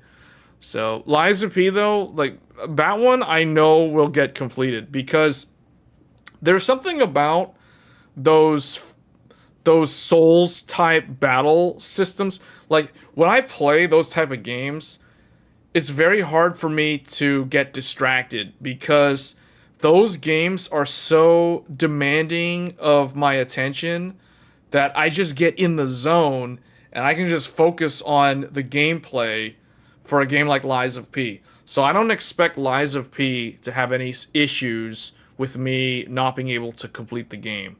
But like Hogwarts and Starfield, they're very story-driven narrative games. So, you know, I'll start playing the game and then somebody asks me a question about whatever it is, and then we go off on a tangent for 40 minutes, and then someone asks another question, and then it goes into another 40-minute tangent on something completely different. So that's the reason why Hogwarts and games like Starfield are probably never going to be completed. Starfield's going to be a huge game too. Yeah, that's what I was thinking. Like I watched a couple of videos about Starfield in the last couple of weeks. All these games rush, all this mad rush to AI. Is there an AI capable of playing a game better than humans yet? Yes. Yes, it's called, Google made something, I forgot the name of it, but it's the best StarCraft 2 player in the world, and it's not even a human. 1,000 planets to explore? Yeah, realistically though, they have said that 100 of those planets will be fully explorable. The other 900 will probably be gas giants. But I don't know, when they say 1,000 planets, I think that is literally like planets and moons, because I don't think it's gonna be 1,000 planets and then like X number of moons, because can you imagine if it's 1,000 planets, how many moons that would be? That would be like, what, 3,000 moons or something? So I just want to go to what I want to do, the first thing I want to do in Starfield is get in my spaceship and fly to the solar system. I want to go to the solar system and see what Earth looks like. I want to see what Mars looks like, and I want to go to Titan. I want to go to Titan and land on Titan. You know, the moon on the Saturn, in the Saturn system that everybody says is like an alternate to Earth because it's got like, apparently it has an atmosphere and it's yellow clouds and it smells like methane everywhere and there's methane oceans or whatever. So I want to go there. That sounds interesting. I want to go to Titan. I don't care about the other planets. We'll go there too. But the first thing I want to do is, as soon as I get control of my character, I'm going to jump in my spaceship and I'm going to fly to Earth and Mars and Titan. And then we can go and do whatever the story wants me to do. But I'm going to do it in that order. Do you think it will have atmospheric flight like Star Citizen?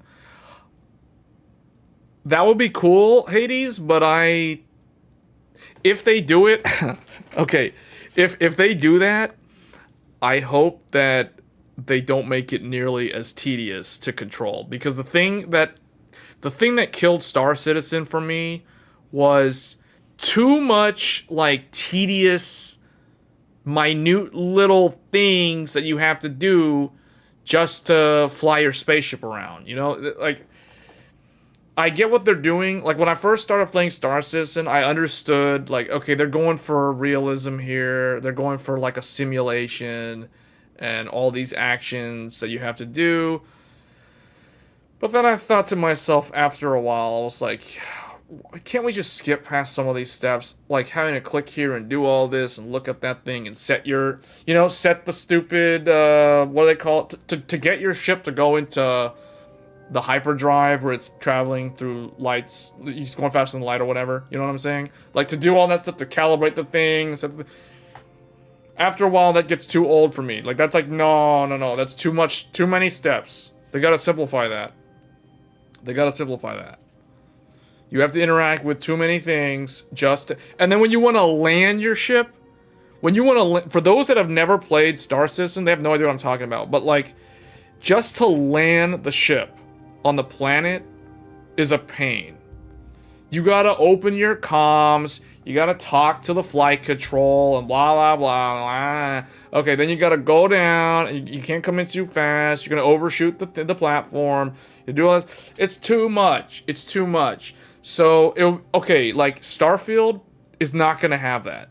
Like, I watched a video, and the main guy who worked on Starfield, the visionary, I forgot his name, the Peter Monalou equivalent, he said, I think his name was Tom, I forgot what his name was, but anyway, he was saying that you're not, like, when you want to land the ship, you fly to the planet and it'll land for you. It's not gonna do all this, like, talk to the flight control staff and open up the comms and do all this stuff and calibrate the thing, and you don't have to do all the 12 different things that you have to do just to land your spaceship in a sci-fi game. Like, that's not what the average gamer wants to deal with. So that's the thing that kind of killed Star Citizen for me, to be honest. So otherwise, I thought Star Citizen was pretty cool, but after a while, it's just too tedious. But that was my take on it. I played it for like a month. I tried it for like a month, and this was pretty recent. Like, I tried it like early on. I tried to get into it, and it was just like, I don't know. And then I gave it another shot. I got pretty good at playing it. Like, I got pretty good at flying. The dogfight in Starfield looks awesome. Yeah, I hope it's gonna be better than the one in Star Citizen, because Star Citizen, I don't know. It's really nice ideas, but Star Citizen is an example of good idea. It's like better in theory than it is in practice. Like, it sounds really good on paper, but when you go and actually see how it actually works, it leaves a lot to be desired. Plus, it's extremely hard to run. That game is like the hardest game to run. Starfield in VR. Will it support VR? Is it going to support VR? Have you ever heard about a game called Space Station 13? I think so. Is it what I'm thinking of? Let's see. I used to play a game called Space Engineers. I played a game called Space Engineers a few years ago, or several years ago. Space Station 13. That looks like that's like a sprite-based side-scroller. Round-based role-playing game. Is that like Baldur's Gate 3? Star Citizen is too ambitious? Yeah, it's too ambitious for its own good, to the point where it's like, just to drink water is a chore in Star Citizen compared to most other games. You need to test I knew someone was going to bring up Baldur's Gate 3. Baldur's Gate 3, a lot of people I know want me to play Baldur's Gate 3. I mean, Matt wanted me to play Ratchet and Clank, but a bunch of other people have been telling me you need to play Baldur's Gate 3 like right now. So I don't know. I for this month, I budgeted for 2 games. Actually, hold on a second, because Starfield is next month. But Starfield, I already have the game via AMD. So it's like,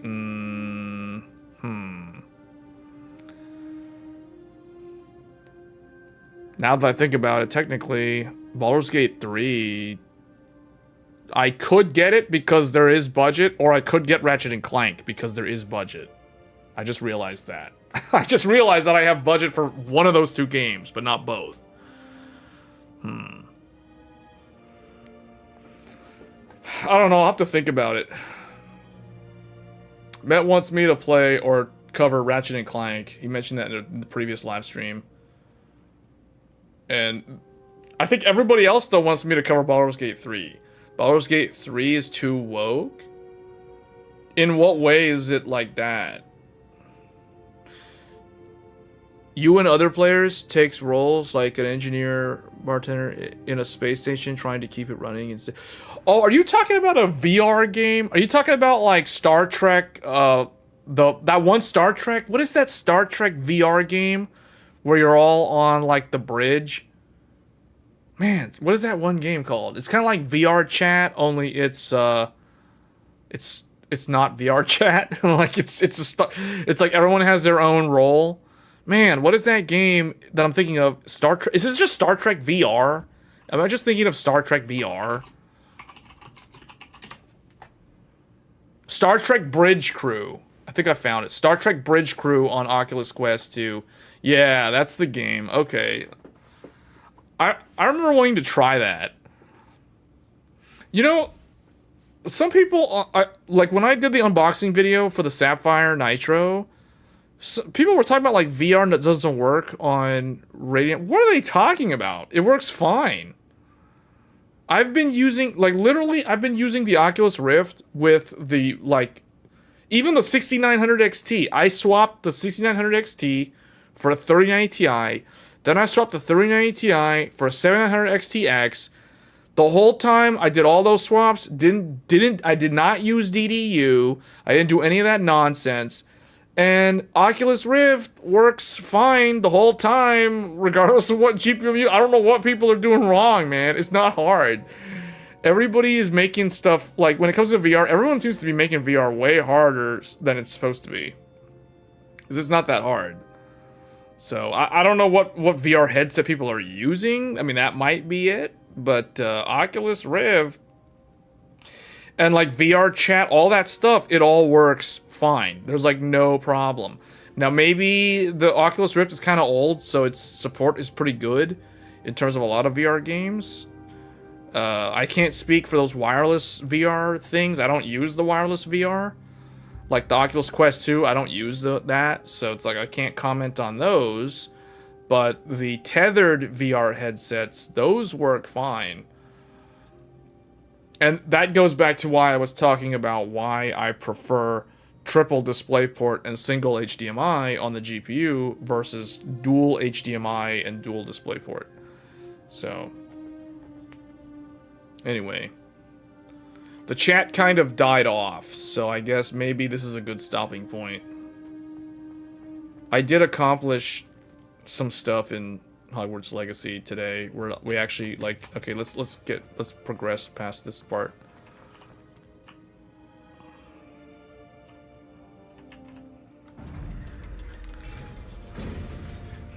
But I think this is a good stopping point. I'll think about if I should make that ranty part of the stream into its own clip.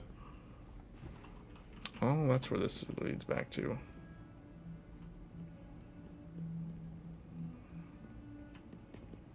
Yeah, you missed all the parts about you missed all the discussion about the tech stuff. Oh, I know where I am now. This is the part where that one, like, the Twitch type clip that I made a while back when I first played this game. The one where all the students were gonna go to their rooms to go to sleep, and I was trying to tell them about PCI Gen 5. They didn't want to hear anything about it. Wait, why had there a gargoyle?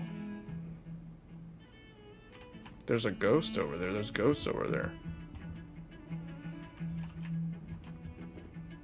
Wait, I don't remember this. Revelio.